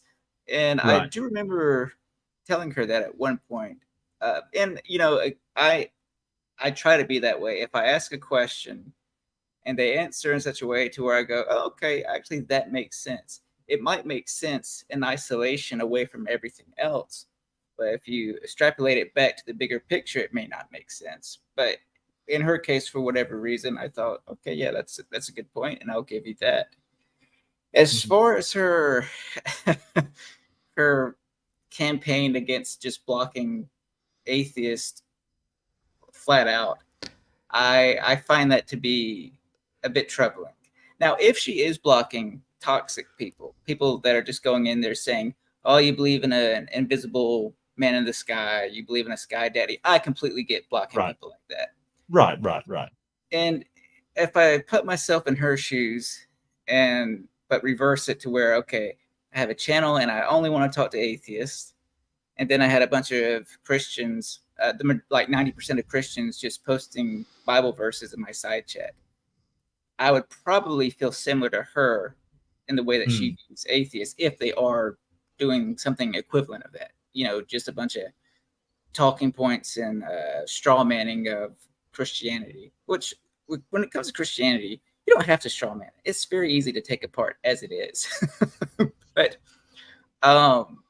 yeah, I don't know. Because like part of me, I've told her this before, I think it was in BS's stream a couple weeks ago, that I do understand that some of these conversations, they do get tiresome. Like as I'm sure most of you know, when you do counter apologetics, you're responding to the same argument ad nauseum. And I feel like in her case, she was getting a lot of the same arguments and questions from me and many others that she just got tired of responding to, and finally realized she and atheists were at an impasse, and just decided, okay, well, you know what? The goal of my channel is to help Christians and people that lean towards Christianity, and to step away from the skeptical-minded atheist, which is a shame, but I understand it. It's her channel. Obviously, she can do whatever she wants to do. But yeah, I don't know. It's a mixed bag for me, because I do understand if you have a goal for your channel, website, blog, or what have you, your community, and if you have a bunch of people coming in, possibly derailing it, even if it is good intentions of being thought-provoking and whatnot, part of me is like, well, I would want to welcome those people personally, but if that's not your agenda, and that might be a poor choice of words, perhaps, maybe loaded, I just feel like if that's not what you want to do, then fine, but just because somebody is an atheist, don't block them.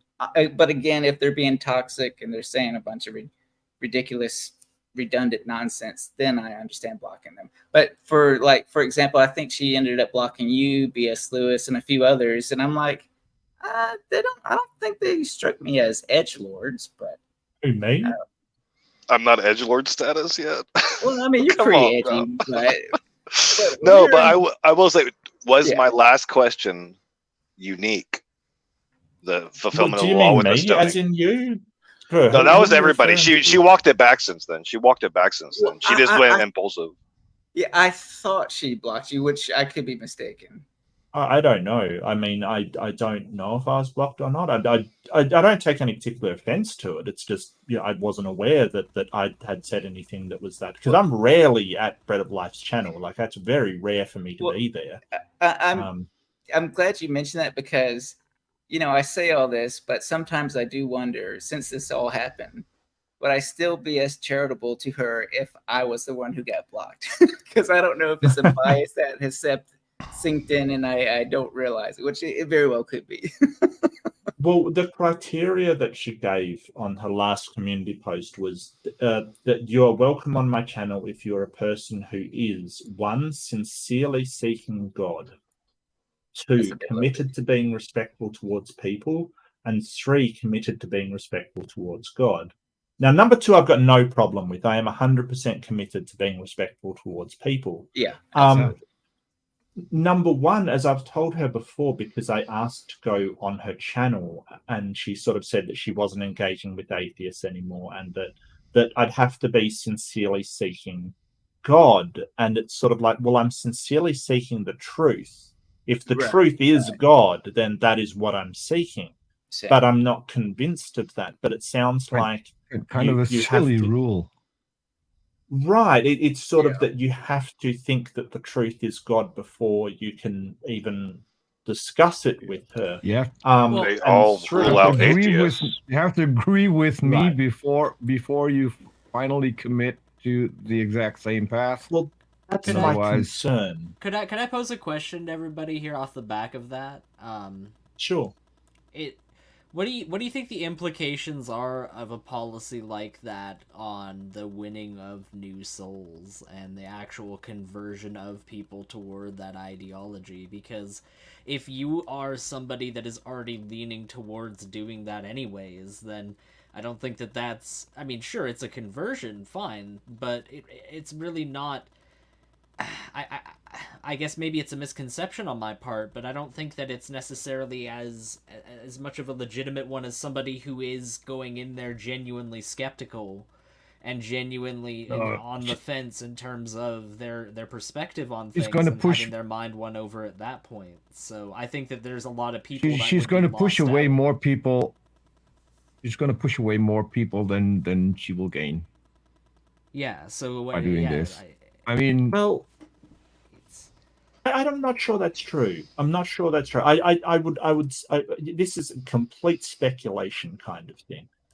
Godless Girl was on there saying that she was apparently atheist she's not now. an atheist. Yeah, that's shocking. I'm kind of more mystified why her name hasn't changed from Godless Girl, or I don't know. God girl. Presumably, or sort of Godless Girl ? I don't know what her exact stance is. I'm just spiritual girl. Sure, spiritual girl. That's got a nice ring to it. Sure, but I don't know her well enough to know. Like, part of me went, is she actually gone theist? But I don't know her well enough to know whether that's the case or not. I've only met her once, I think. So I don't know. I think I saw a stream of her explaining how she thought atheists were kind of stupid. And that's why she was... there's a bunch of those. I've seen multiple of those. I mean... We're the dumbest. Yeah. We just don't have any good arguments or something. She went on Modern Day Debate as an atheist, defending theists and teaming up with a theist against my co-host and Amy Newman. Those are the best. Those really are the best, honestly. And it goes for either way, honestly. When there's somebody of one denomination and they go on, they're ostensibly supporting that denomination, but then they're just kind of in all fairness, the entire time. In all fairness, if you would block someone, I would... Godless Girl would be top of my block list first before I would get to any theist. Although there are a few. But here's the thing, I don't block theists. The only thing is there are rules in my chat which they have to abide by. I've got the exact same rules that are enforced on Ross channel. No homophobia, no transphobia, and no preaching. And that is it. Yep. Otherwise, you can be in chat, you can interact, and you can derail the entire chat from when to where they're no longer watching the stream anymore. All of that is allowed. People won't be blocked. And I'm a moderator on Orange channel, so I'm the one who's blocking people. That I'm on chat with you, or I'm on... I was going to say, Peter, while I'm on panel with you, I love your stuff. Hey everybody. What do you mean? On the on Raw show?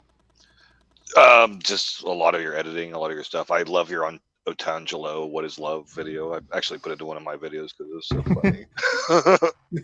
Yeah. What is love? I have several of those. I'm interested to know from Gert, would you reciprocally block Rebekah if she blocked you? Nah. I mean, I've had a few people block me, and if they block me, I don't really care to return the favor, because I'm like, well, in that case, I won't have to see you.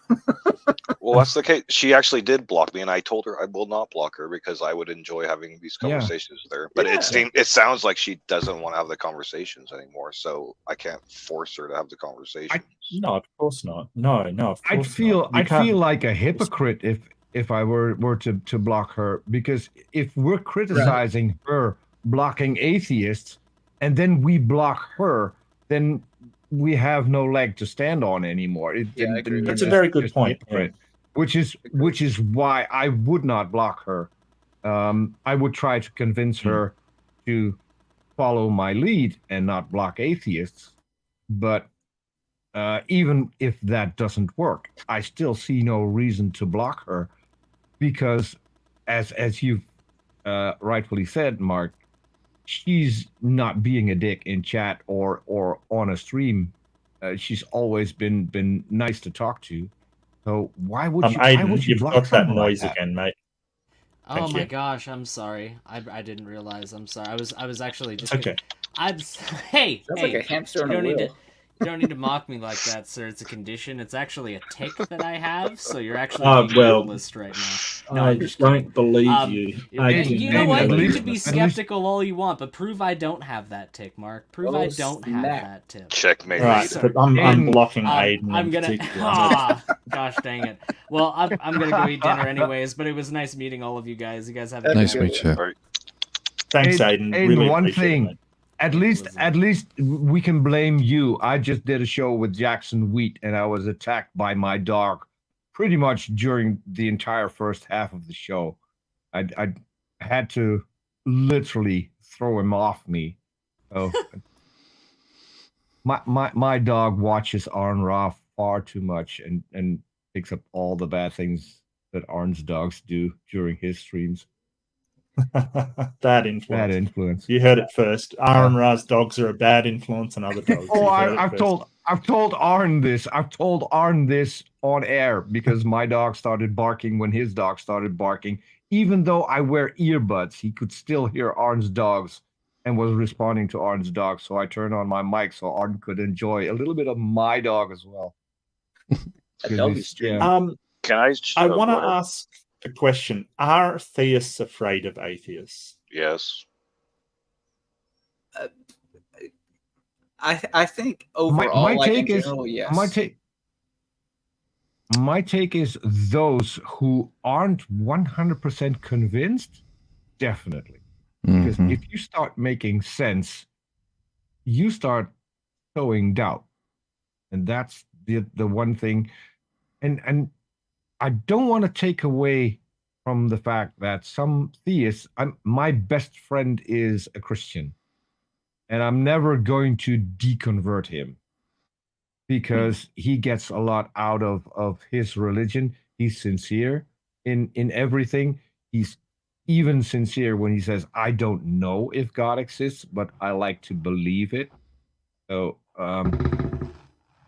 but for those who are really in, how do I say this? For some people, it's part of their identity. So there's also a fear. If you walk away from Christianity, you lose your entire identity. And I have seen people struggling with that. I have seen people who did deconvert and lost everything, lost family, lost friends, lost literally everything. And then on top of all of that, had to completely reinvent themselves, because, okay, now I no longer believe. Who am I? What am I doing? Why am I doing things? What? And got into a severe depression because of that. So there are multiple sides to that question.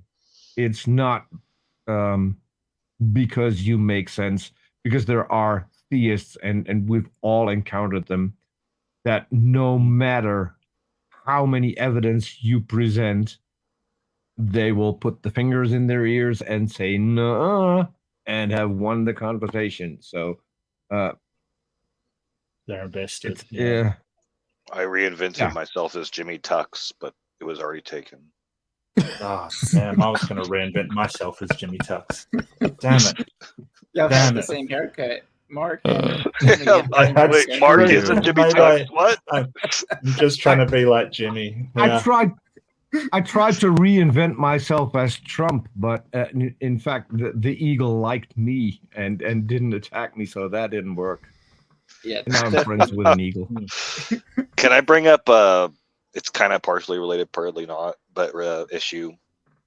I'm probably the most steady viewer of Bread streams in this chat. Like, I know Gur shows up sometimes, Tux does sometimes, and other people. But there is one guy who is in chat named Antonio, who I've been watching for a couple streams, and he is a guy who is in the midst of deconversion. When Bread had the stream with Haas on, I don't know if anybody watched the Haas stream, but Haas is very aggressive, and he was gaslighting the crap out of atheists. Romans 1:20 was mentioned at least 2, 3, 4 times, and all this different stuff. I watched Antonio. I watched him in the chat, and he was getting more and more livid. And so it's not the atheists that are pushing these people away. It's the confusion that resides within the essence of Christianity itself. That this guy, he knows his feelings. Everybody who's an atheist here knows their feelings. They know that they don't just look at a tree and see God. Right. But yet you have a preacher just telling you, you're a lying scumbag. I know you see God when you look at a tree. Right. And that, in my essence, or in my opinion, is the best evidence that Christianity is false. If you're telling somebody you can read their mind and know what they believe, and they genuinely do not believe that thing, you can just go on to the next thing in your life. You can just kick Christianity to the curb. Well, you're absolutely right, BS. That's probably one of the worst arguments. In that chat with you, as I recall, the Hoss guide, which was very recent, wasn't it? That was only the few days ago kind of thing. It was pretty much the second to last, yeah. Yeah, and I heartily objected in the chat to sort of the way that he said, well, I don't ask atheists why they're atheists anymore. I just read the Bible, was the actual thing that he said that sort of got my back up, which is sort of, well, why wouldn't you ask somebody, why would you go to a book to get somebody's motivations and reasoning? It just seemed like sort of insulting that you wouldn't sort of talk to me about why I believe what I believe, but rather just read a book and say, hey, that book speaks for me. So was that sort of what you were talking about, BS? That sort of... Well, and make the grander point that atheists are, I believe, aren't the biggest factor in deconversion. It's the Christian plurality. I know for myself, the Christian plurality and the confusion it caused was the thing that started it. And then stumbling upon atheistic thought and reason is where I landed. But it's because I couldn't find a good answer amongst Christians. They couldn't agree amongst themselves. Like, ask them, hey, is God like the gays? And then Haas and Brett both give you different answers. Hey, does sure, yeah. Just name your questions. And the Christianity is the brewing of the confusion, and then the atheist just says, let's just stick with what we know. Let's stick with naturalistic logic. For the most part, I don't know all atheists are naturalists, but let's just stick with how we know, not make too many presuppositions and presumptions about stuff, and just investigate. And it becomes so much bigger and so much more I don't know the word, but not entertaining, but for lack of a better word, magical, to actually, hey, we're actually uncovering these truths rather than having these truths already given to us ahead of time. Yeah, I'm kind of going over. Sorry, Chucks, I'm just going to interrupt and say thank you to Eves Tamad, $10 from the New Zealand Dollaridoos. Theists, I believe, harbour all doubts, and we represent their greatest fears because we can shatter their worldview. In my opinion, thanks for the conversation. You're welcome, and thank you so much for your super chat, Eves. Really appreciate it. Sorry, Tux, go ahead, mate. I didn't mean to interrupt you. The first step to my deconversion occurred somewhere when I was around 11. And I'm kind of going over it now. It's basically Genesis 1 through 11. And when I was a kid, my sister had gotten baptized. She's a couple years younger than me. I was like, okay, it's pretty close to me, time for me to get baptized. But first I'm going to read the Bible. And I read the Bible. I got to Genesis 11. I started over. And the next Sunday or Wednesday service that I went to, that there was a student class, the teacher had said something, and I was like, I just read it twice, and I corrected the teacher. I was like, no, that's not what it says. It says this. And we kind of got into a conversation, and whatever it was that we were talking about, I don't remember exactly, but I was like, there's something wrong with the story of creation. And they thought that I meant evolution. I was like, no, I don't know anything about evolution. I'd been withheld from evolution at the time. And I was like, no, this is what's wrong. And I couldn't explain it. Now, as an adult, I know now to refer to it as God is a complete incompetent boob. Genesis 1 through 11. But then I didn't have the words for it. I didn't know what incompetent meant. I didn't understand how this all-knowing, all-loving, omni being that I love and I'm supposed to obey did these things in the book and completely failed every single time with everything it touches. Yeah. And then starts over and fails again. That is not the most amazing being in the whole wide world. And I didn't have words for it when I was 11, but I do now. So fast forward to whenever I had my vision, and then went through a period of about a year and a half and became an atheist. And I think the final nail in the coffin was looking for an answer to a question that essentially Matthew 7, it's in Matthew 7, which if you watch the debate I did with Snake is Right channel, you kind of see that there's the moment where if you read, generally speaking, any verse that a Christian quotes for you, if you read the verse or two before, you almost get your answer that there's a problem with the way they're quoting it. Like, for me... What's the question? What's the question? The question was false teachers, false prophets in the preface to stand before God on Judgment Day, and you'll be told, "Go from me, for I never knew you." The precursor, since my brain won't let me say that, the preface is there are the three things that you're told before you go from me, for I never knew you. And before that, you're told about the fruits. And before that, you're told about the false teachers, false prophets. And it's all one word. It's all one story.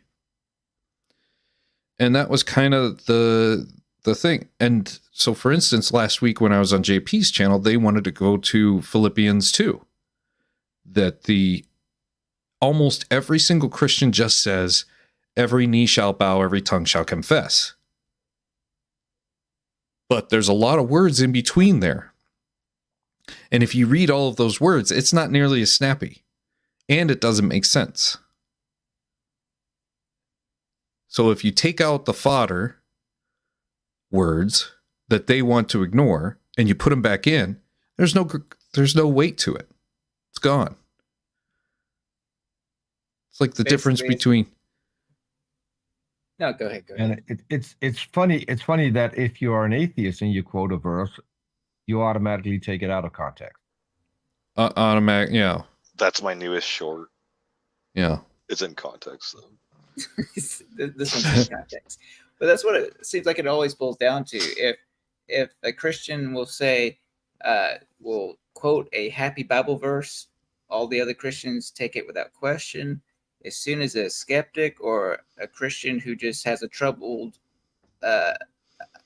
reads a troubling verse, as soon as you say that or they say that, the Christians automatically say, "Oh, context, context."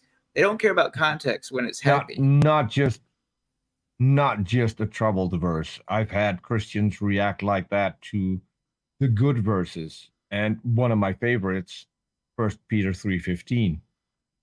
Yes, I've heard all kinds of one they interpretations really of that one. really don't like. Which one is that? I don't remember. You should show people the reasons for the hope in their heart, but you'll do so with kindness and generosity and gentleness. Okay. Yes, and especially with kindness and generosity part is the part they do not like. Yeah. It's ironic. And they will come up with a verse, and I forgot which one it was, but there's another verse where it says if nothing helps, then you can dust off your feet and carry on, which is the verse that they will use to counter 1 Peter 3:15, because it says the exact opposite. Right. Is somebody that stops that eliminates atheists from their life, that will not engage with them at all, are they sort of violating 1 Peter 3:15? Is that what they're doing? They're not Peter 1 Peter 3:15, but there are multiple verses in the Bible where it says that you should go out and spread the gospel and spread the good word, all of these things. Yeah. You can't do that if you block yourself off from people who atheists are only the minority group, because is she also going to block Muslims? Is she going to block pagans? Is she going to block Hindus? That's a good question. Yeah, that's a good point. Yeah, if she because when she says God, I presume she means the Christian God.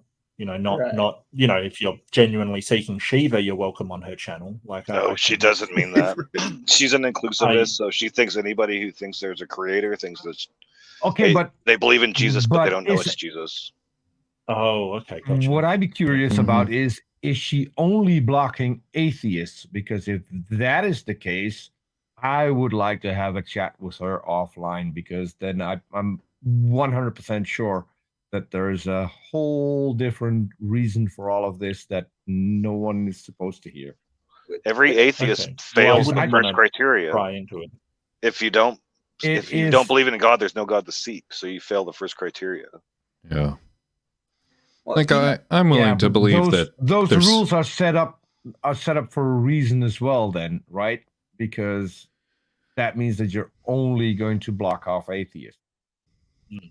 That does make me wonder, go ahead. No, go ahead. Yeah, well, one thing I'm curious about is if she's not talking to other atheists on her channel only, but will still converse with atheists outside of her channel, I would appreciate that, because I could see having a channel and you say, I'm only going to talk about X topic, but I'm still willing to converse and engage in topics about stuff that's not going to be discussed on my channel. Because I do wonder if she'd still come to a place like this or BS's channel or my channel. I'm a little less nice. One of my first questions would be, isn't it kind of hypocritical for you to come here where we're not allowed in your channel? And I would. Why is that? No, I don't mind that. That would be one of my.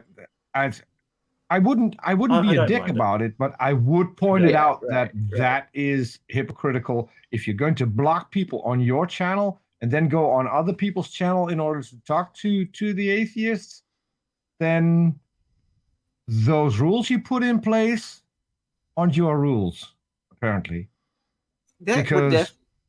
Why are you going on an atheist? You don't want to talk to them, and if you want to block them. That would rub me the wrong way if she blocked me and then she would come to my channel. I'd be like, wait a second. It wouldn't rub me the wrong way, but I would want an answer to that. Well, it's interesting. I would do that in line with 1 Peter 3:15. I would be kind and I would ask, because this is bothering me what you're doing is the wrong step, at least even if you're not out to convert or deconvert people. If I go on a Christian channel, I don't go on a Christian channel to deconvert the person that I'm talking to. I think it's a lot more important that we can have conversations, whether or not we agree on the God issue. I don't care, because I care about whether or not you're a good person, which has nothing to do with whether or not you believe in a God. Yeah.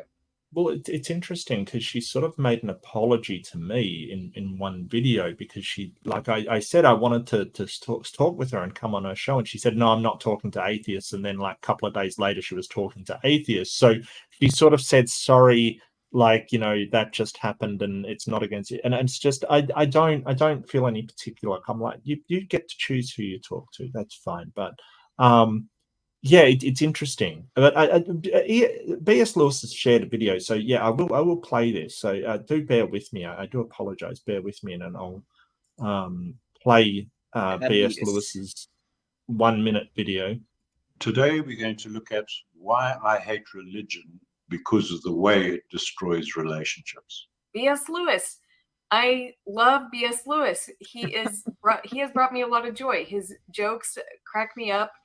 And I would totally be friends with B.S. Lewis in person. But B.S. Lewis, if B.S. Lewis happens to listen to this, just, you know, blasphemes, gives Christianity a hard time. So I had to block you, and I really hate that. But I think what we should be doing is responding to them on God's terms. What did God say? Do you think I came to bring peace on earth? No, I tell you, but division. If anyone comes to me and does not hate his father and mother, wife and children, brothers and sisters, yes, and his own life also, he cannot be my disciple. He that is not with me is against me. Nice. Okay. The source material is poison. That's my point. Yeah. Well, and that always makes me wonder, why aren't Christians committing suicide? Because you have to hate your own life? There's only one way out. No. I think that one, the context, if you will, is that they're talking about disciples kind of thing. So I get it. I'm not 100% sure. Which every Christian considers themselves a disciple. I'm not sure about that one, Chief. Well, most of them. Well, a lot of them do. Probably more than, you'll probably find more than 12 in the world, I'll tell you that right now. But, I don't think that... The missionary focus probably do. Possibly. I hesitate to sort of make comments on what people think. Was it unfair? Kind of was the short unfair to use the Bible to actually... Because this is exactly how the Christians approach us. They'll cherry pick a verse and they'll say, the fool says in his heart that there is no God. Does that make it right? I'm fighting fire with fire. Right? I'm saying that doesn't make it right. No, but to try to my style is to try to point out the absurdity of it. That's B.S. Lewis. Okay. And if I can use the Bible to condemn and condone, then that says a problem with the source material. But when you say unfair, what you're saying to me is it a valid argument, or is it a sound argument to use? Is that fair? That's what it says to me. And so if you're using cherry picking, I don't think that's a sound argument. Checkmate, B.S. Lewis. Because cherry picking is sort of an informal fallacy, which means that the soundness is under question. You may be absolutely right. But none of us are going to sit here and have the whole Bible read to us either, right? Well, I think what Mark is saying is too quick. Unless it's by Gurr, whose voice is beautiful. So go. Yeah. How much have you had to drink? Saintly. Too much. I don't see anything wrong with it. No, let Gurr go. Gurr was going to say something. Well,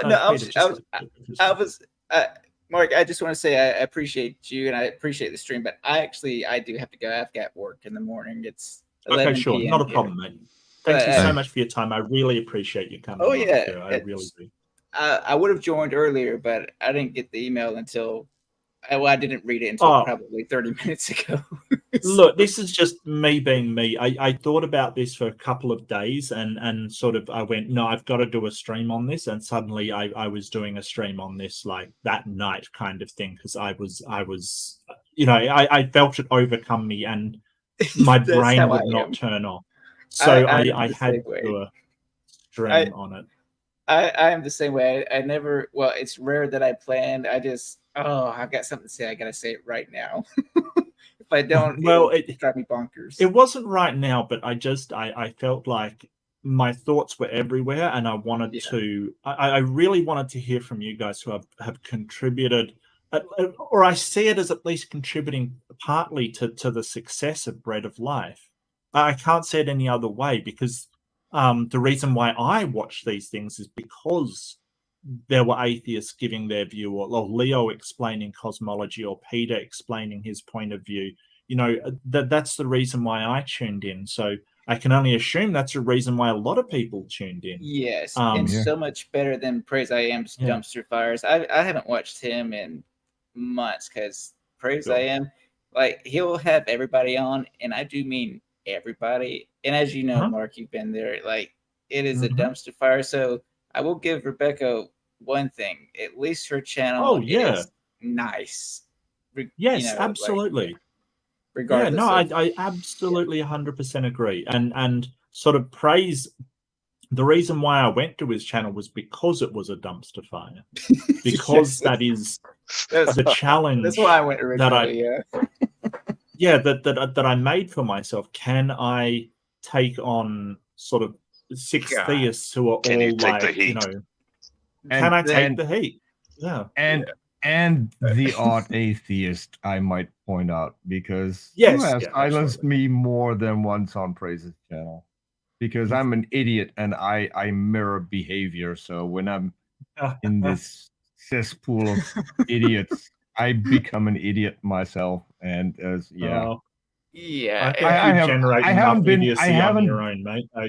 haven't been back since that conversation where I kept SFT's feet to the fire, and then Praise kicked me and took away my wrench. And then what was the funniest thing that you took over and you kept asking him the same question and wanting him to answer, but you were nice. I wasn't. So was this was ages ago now. Oh, okay. This was a while ago. Months ago. I haven't been to that channel in, I don't remember, months at least. It must have been prior to this.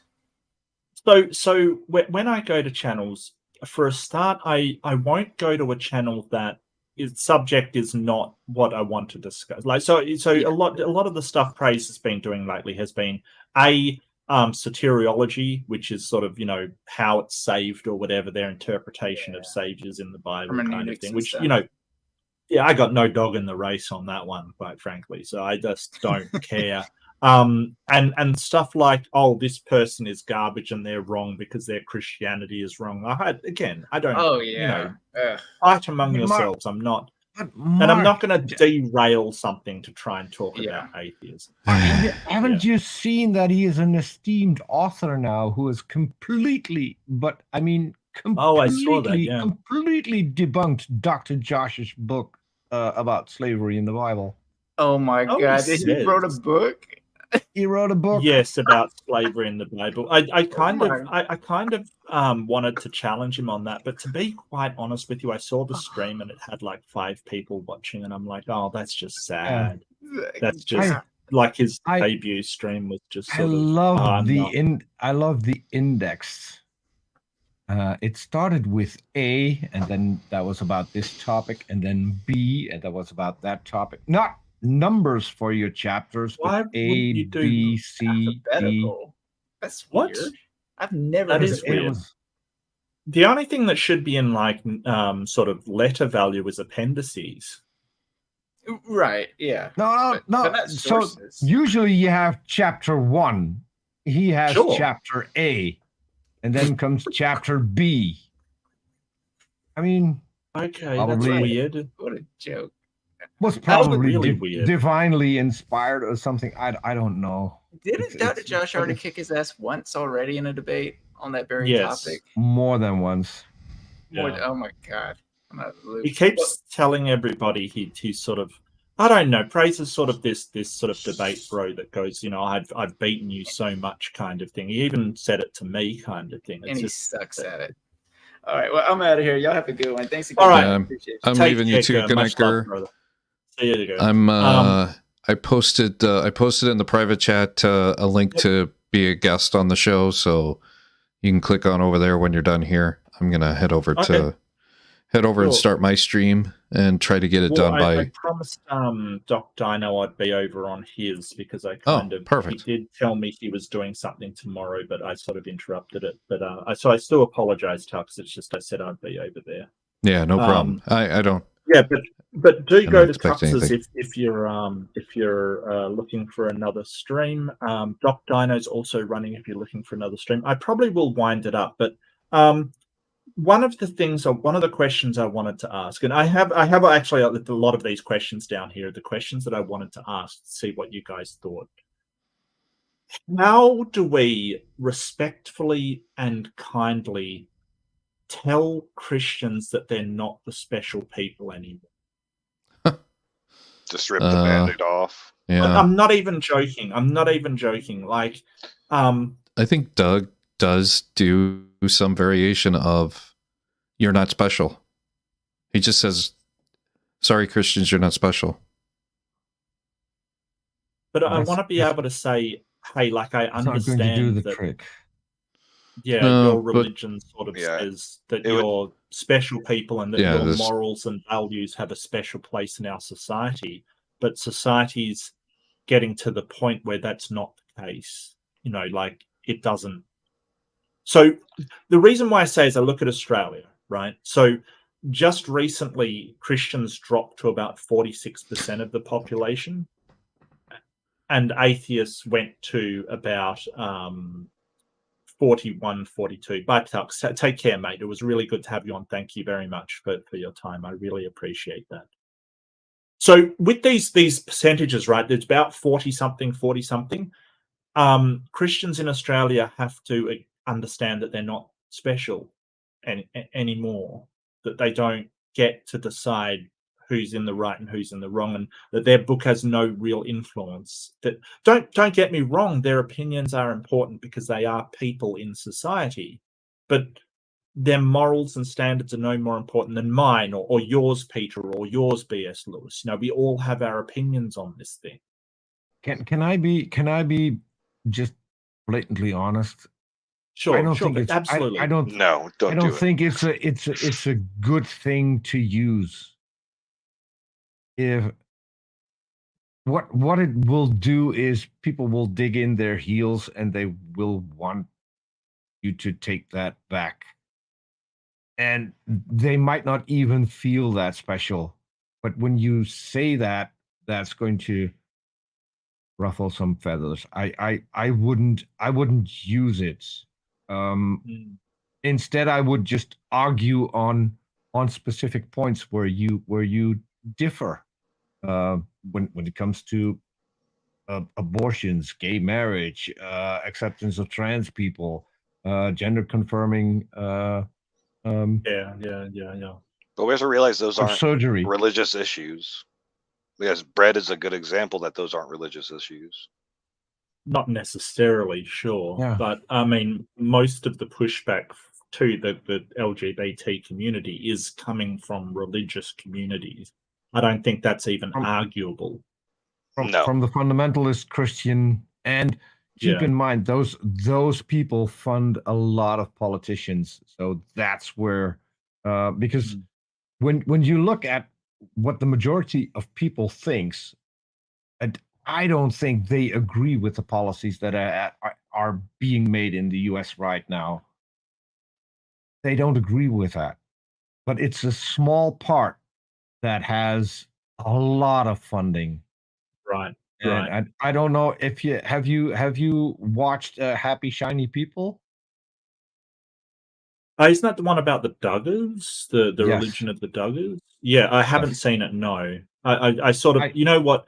I'll be honest with you, Peter. I saw Keep Sweet, Pray and Keep Sweet, and I never wanted to watch a religious documentary after that. That was horrendous.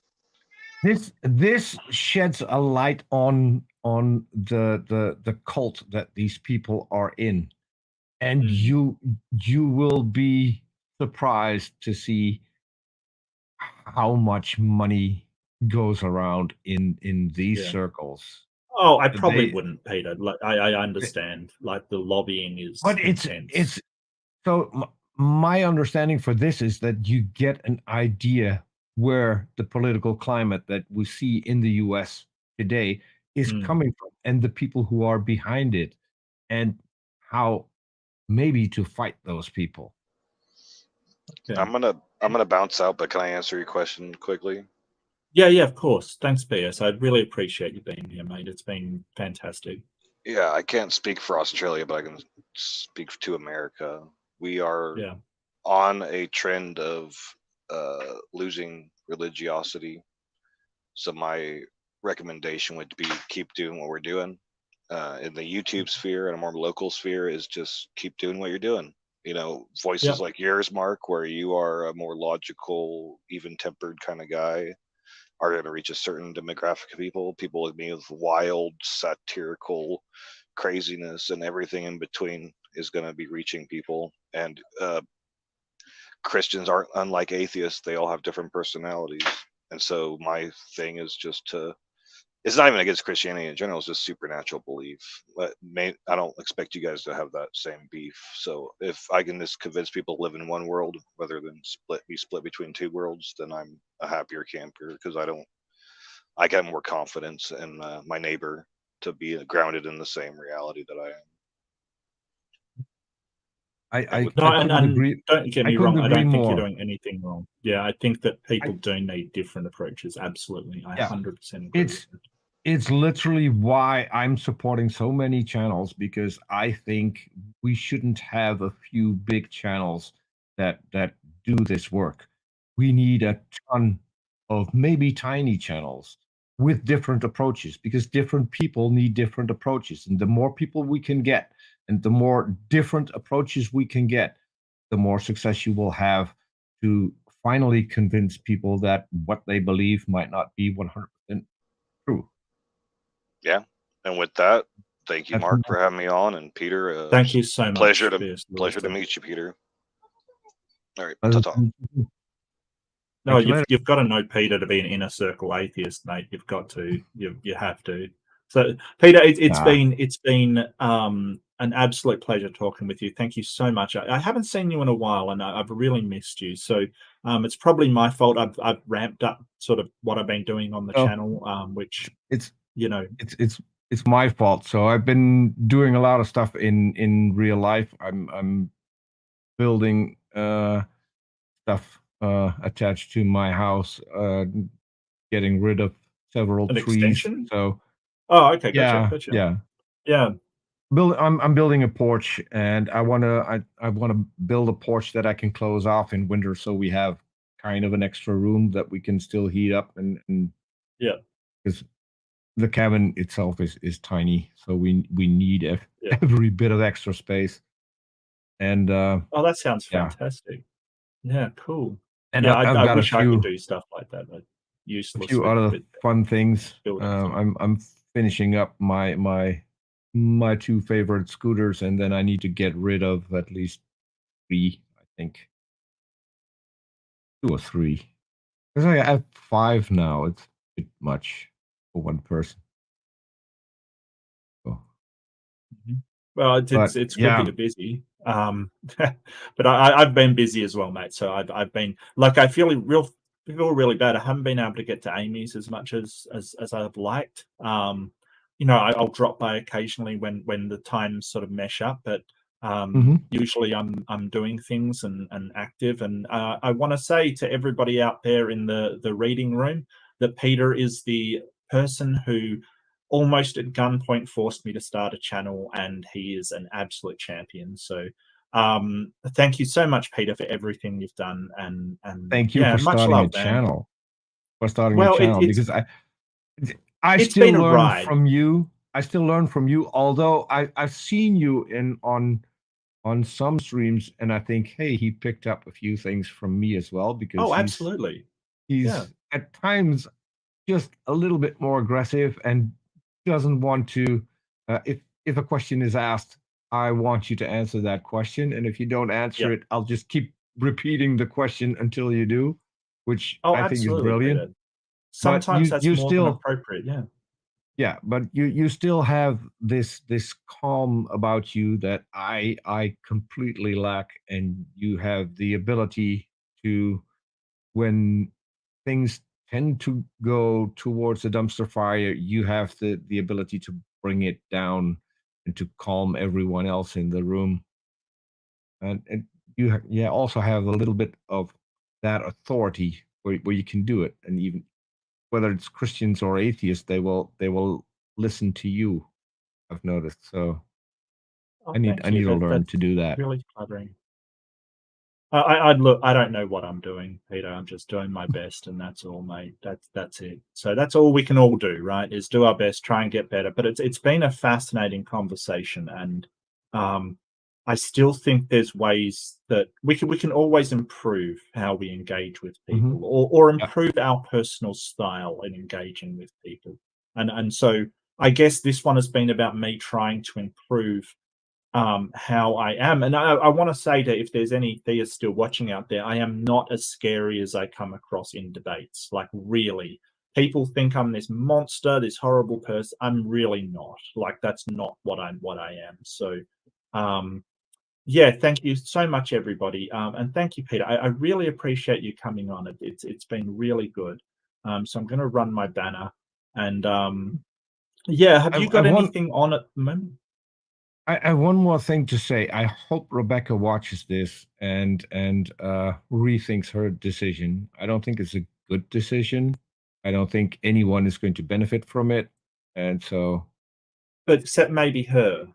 Like, if she feels like she is being attacked and that makes her unhappy, like, how much is your happiness worth, right? When it comes to this kind of thing. That's what I said. Kick out the people who attack you. Kick out the people who make your life or your channel miserable. But part of it is her saying that blasphemy. So any questioning of God, if that's making you unhappy, right? Is it worth to kick out everybody if that's going to make you happy? I would say that's entirely a person's choice. You know, if it makes me unhappy, people even mentioning the Bible, is it worth it for me to kick out anybody that mentions the Bible? Sure, for my happiness, sure.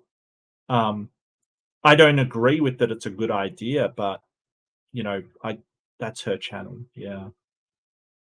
I get what you're saying, though. I get what you're saying. It's a hard, yeah. Well, I'm hoping to talk to 2 Christians this weekend. If all works out, I'll be on Amy's channel tomorrow talking with I think you know him, Martin from South Africa. He's been on Amy's channel a couple of times. Martin really nice guy.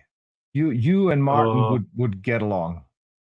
I can't say it rings a bell. But he does have some beliefs that I think are out there. So tomorrow we don't debate.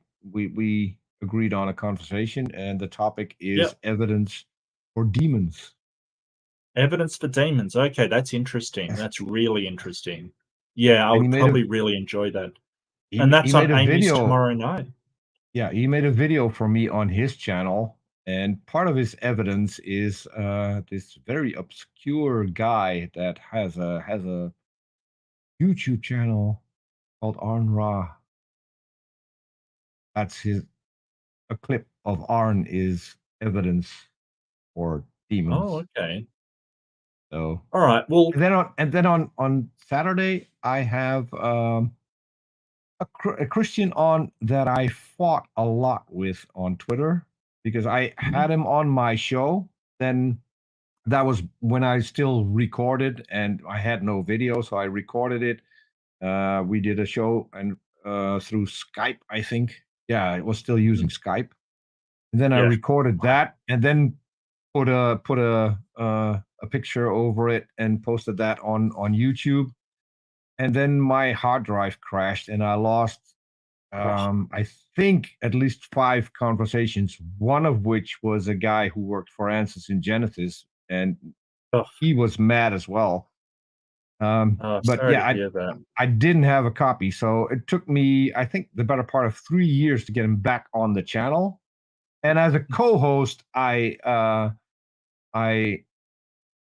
had one of my earliest followers on Twitter who was blocked by the guy that I'm talking about, and he's going to be my co-host again tomorrow.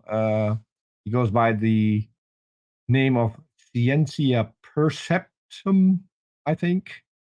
We call him Cypher. He's never heard of him. He's a biology teacher, an evolutionary biology teacher, and a very nice guy. So that's good. So going to happen on Saturday if everything works out. Okay, fantastic. Well, I'll try to get over to Amy's tomorrow because I think I've got that. What's tomorrow? Tomorrow's Saturday. I do not have that free. I'll try and squeeze it in. I'll try and squeeze in sort of a, just drop in to give a like and view in the chat, maybe. I know that I've got a debate review to do with Ember on that day, but that's okay. I will try to get it figured out. But yeah, thank you so much, Peter. It's great to see you as always. Much love, man. Thank you so much for everything you've done, and I wanna thank all of the channel members, everybody that's watched and given me their time. Thanks to everybody in the audience. Thank you, John and Beta Ray. Thank you so much, everybody, and yeah, don't forget to be kind to each other, and be kind to yourself too. Except for Titan, he just showed up. Don't he's hassle too late. Titan. Don't hassle Titan. All right, well, take care, everybody, and all the best.